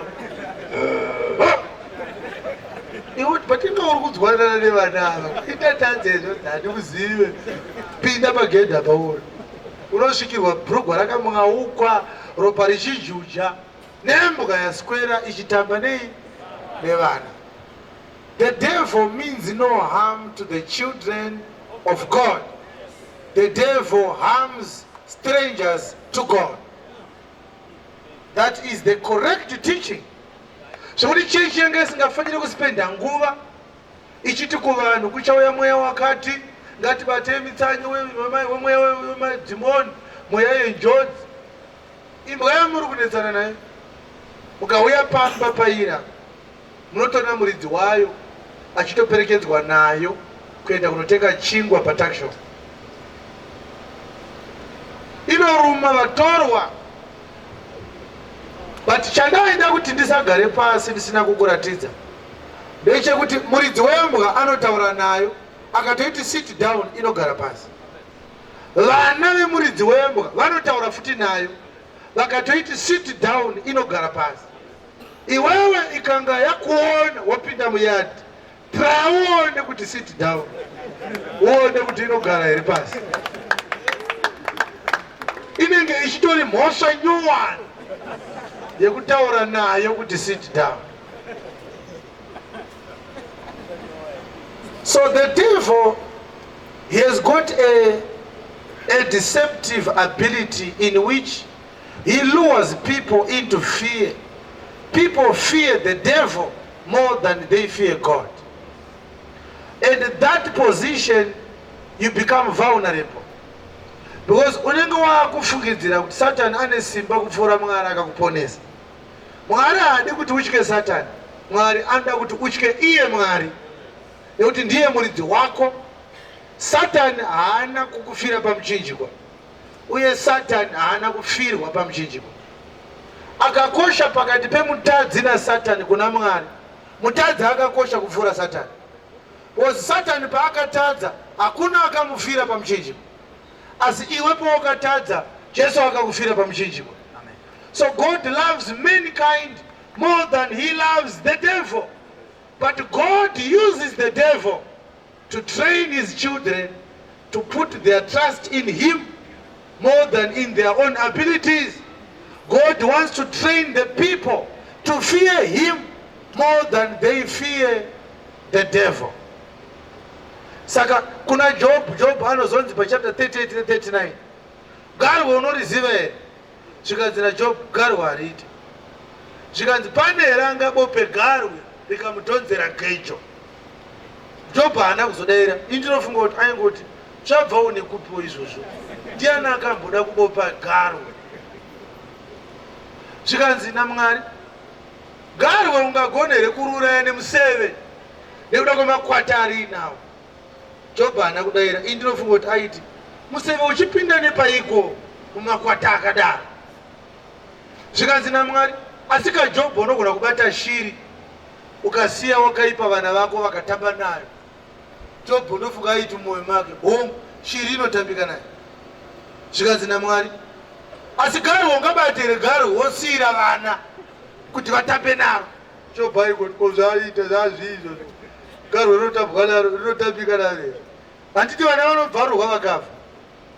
Mwari achitaura pamusoro pegarwe achibva ati asika garwe rinozvikudza. Hapana akazobvunza kuti dai Mwari ichiri nyaya yegarwe here? Kuzvikudza kwegarwe kunomezhwa sei? Asi nyaya yekuzvikudza Bhaibheri richitanga kunyorwa kusvika richivharwa, anozvikudza Bhaibheri mumwe chete ndiSatani. Zvokuti Mwari achitaura naJobho pamusoro pegarwe aitaura nezvaSatani. Saka garwe ratiinaro rinoparidza maabilities akaiswa muna Satani naMwari.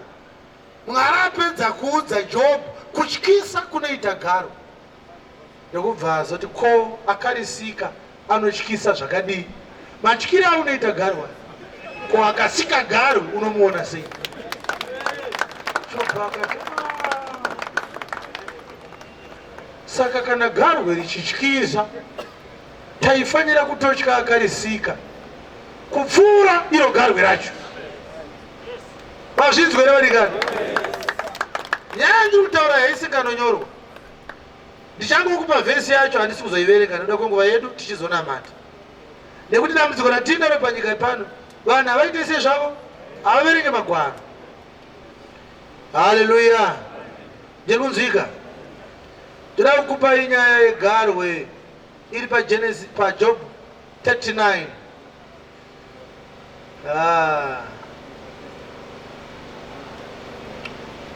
Nekuti vanhu vanotaiwa hakuna zvinhu zvakadaro. Genesis Job 40 Job 40. Haleluya, haleluya. Vanhu vanenge vachiti ko Mwari anotaurirei achidaro?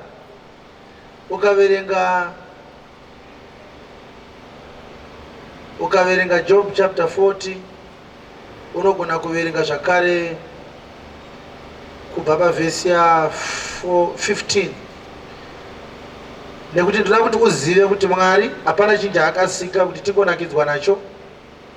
Zvinhu zvese zvakaitwa naMwari, Mwari akazviita achida kuti vanhu vadzidze iye Mwari kubva pazvinhu zvakaita sei zvaakasika. Saka garwe vachiti ayewa garwe rinongotyisa kuti vanhu vangoritya.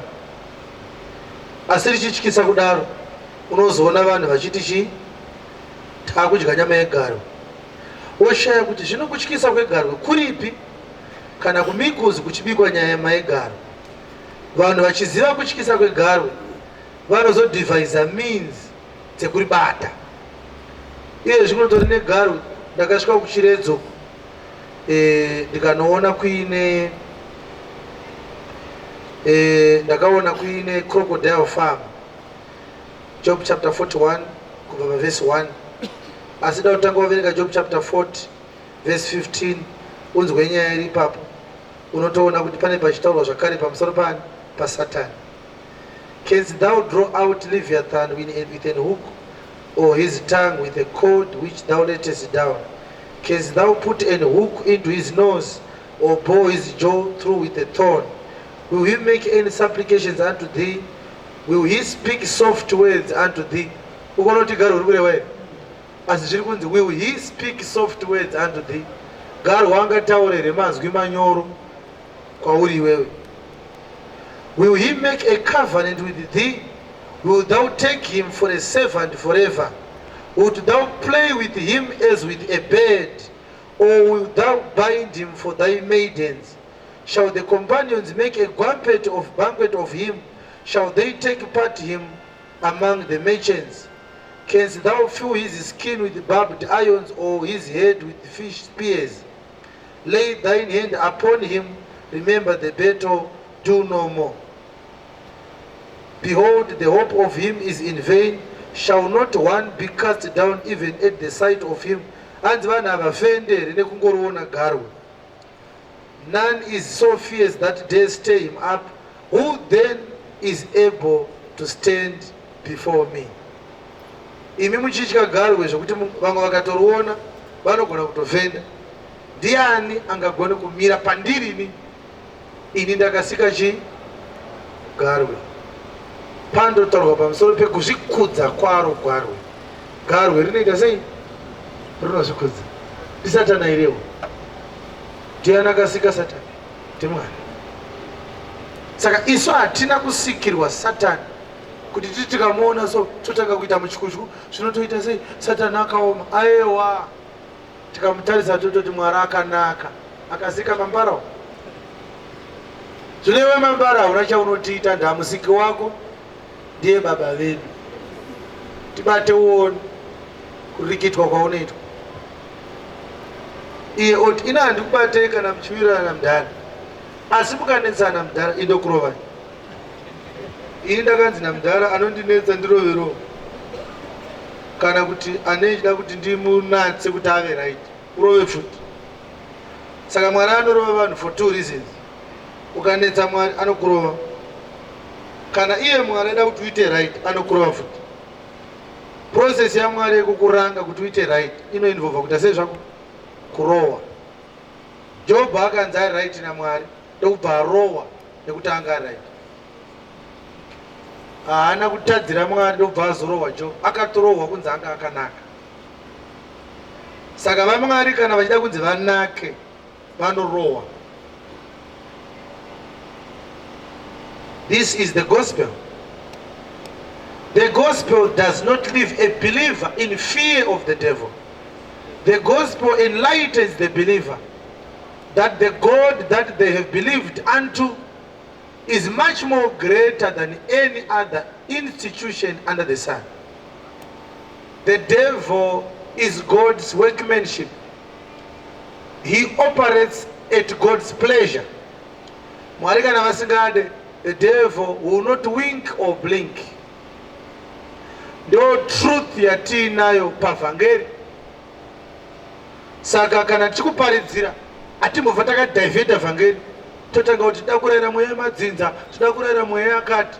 No, kana tiri pamba paMwari, the dog is under a tight leash.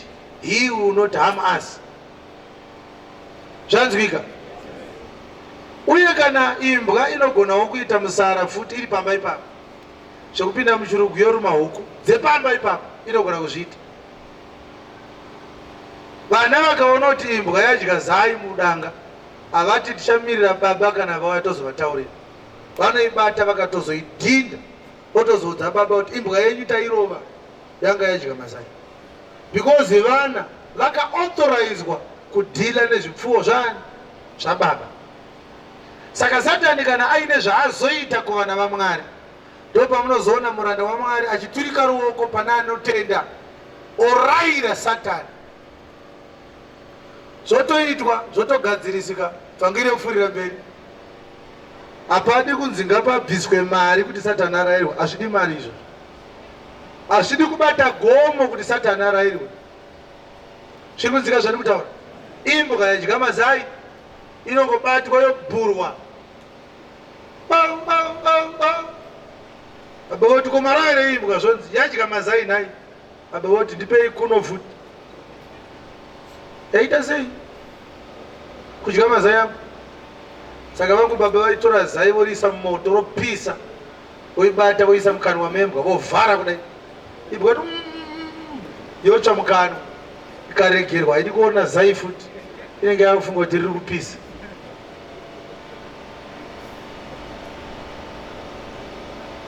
Saka uchiona zvichinzi gamuchira yemweya mutsvene, kana wagamuchira mweya mutsvene ndiwe zai raiswa mumoto.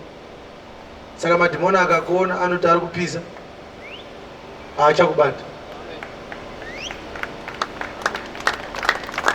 Tiri kungokuratidza kuti nature inoparidza shoko raMwari. Haleluya, haleluya. kana wakomborerwa umberera Kristu maoko. Saka message yanhasi inongonzi imbwa. Takaitaura pamusoro pembwa handiti?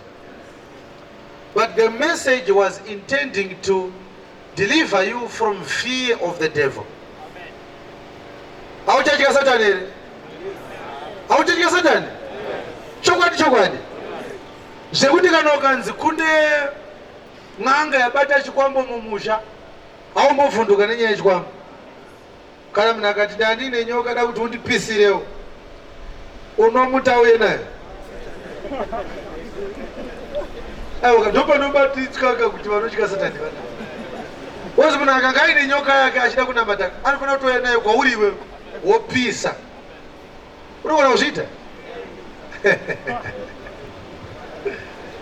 Adzimai vako vakati pane zvandarota mhombo wepamba rota hapana zvawakati mhombo wepamba rewe dautourima tidyare pambera tidye hadzidi kududzirwa ipambera chaidzo.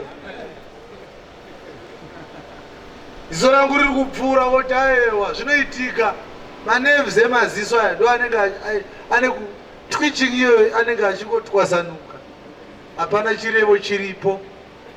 Yarota muchirumwa nembwa woti handichaikava ndikaiona aizombondiruba. Kuti ukaudzwa kuti hope wakutotifemuruka zvino saka toonani handeipasowe pamberapo tipuhwe tsananguro. The devil is a dog. As long as uri pamba paMwari uchiwirirana naMwari, he is not going to harm you. Yes. Hallelujah. Amen. As I finish, I want to remind you of 1 Corinthians chapter 10 verse 13. Inoti hakuna muedzo wakakuwira asi wavanhu vose.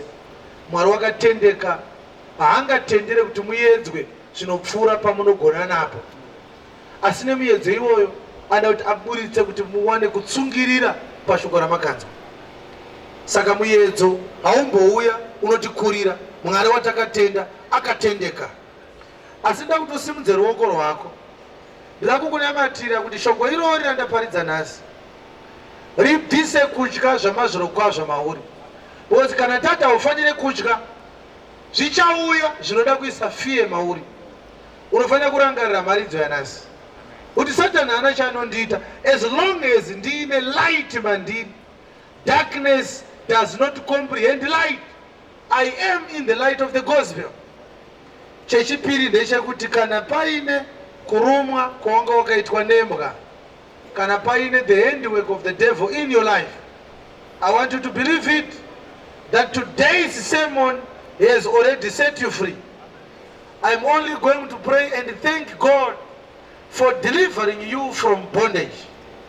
Whatever it is, the nature or the kind of the bondage that you are in, the message, the word of God is the light. When the light shines, darkness disappears. And the light is in the gospel. Ndiri kutaura pamusoro pedeliverance inofanira kuitika muupenyu hwako nekuda kwevhangeri yanhasi. Today's sermon is a deliverance sermon. You are going to be set free. As long as you abide in this teaching, you have light in the word. The devil cannot touch you. Hallelujah. Kana paine ruoko rwake muupenyu hwako ruri kusimudzwa paupenyu hwako nhasi nekuda kweshoko irori, ndichanamata hangu ndichitenda Mwari, asi da kuti uzive kuti shoko ndiro rinokusunungura. Kana muutano hwako muine ruoko rwake, uri kusunungurwa manheru ano. Ndinonzika here? Kana muwanano yako muine ruoko rwaSatani, you are delivered already by this sermon.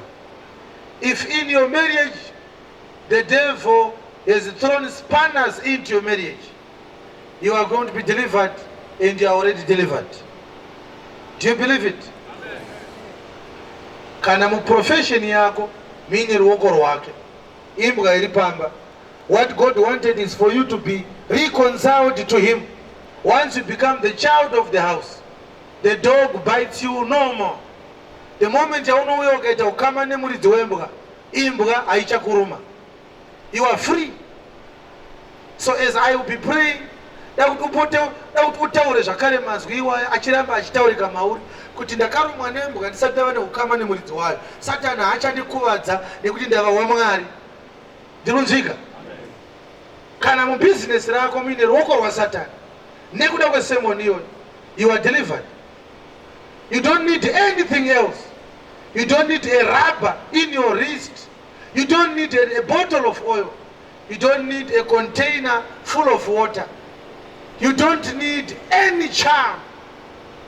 You simply need to abide in the light. The light is in the gospel. The devil will not bite you.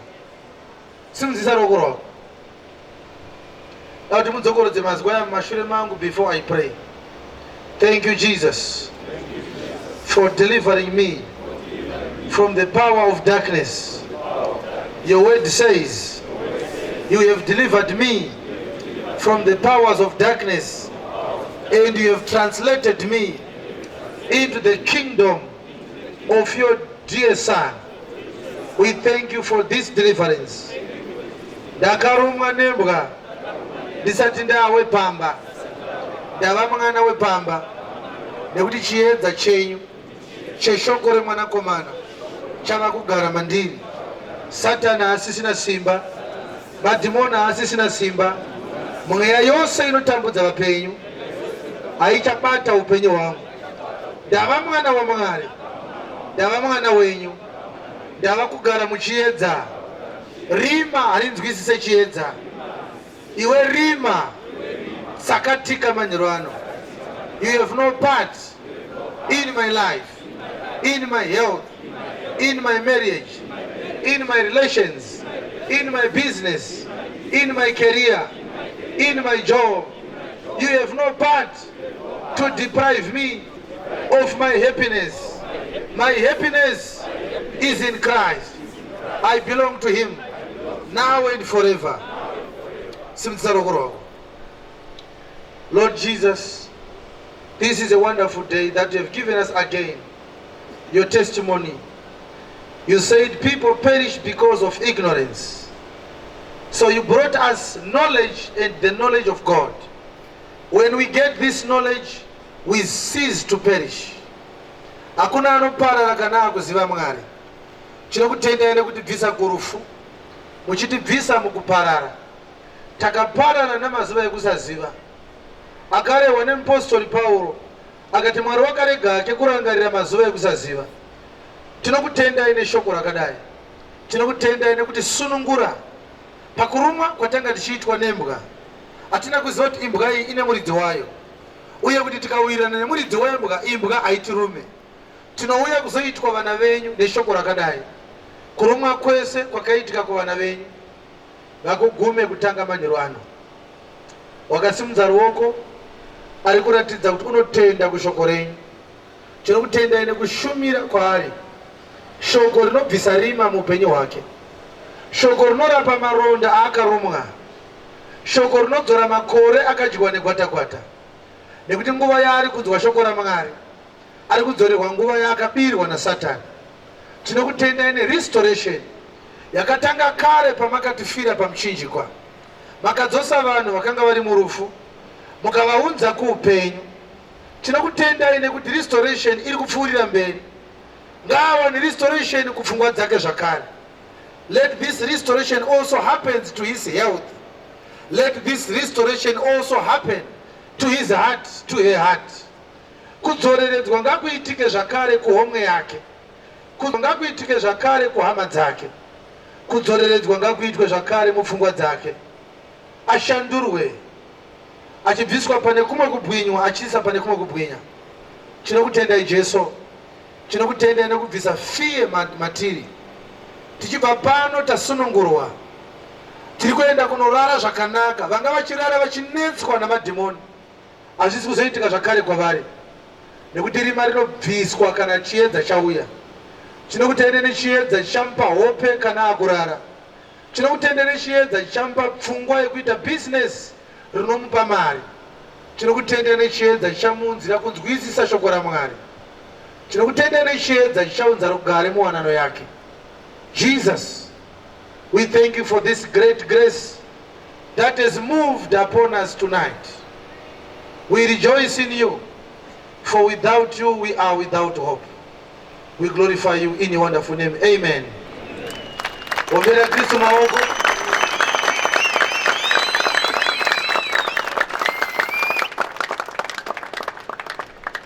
Kuona munhu achikutsvaga achitane hope dzinotyisa dzaarota, ziva kuti achiri kunze kwemba.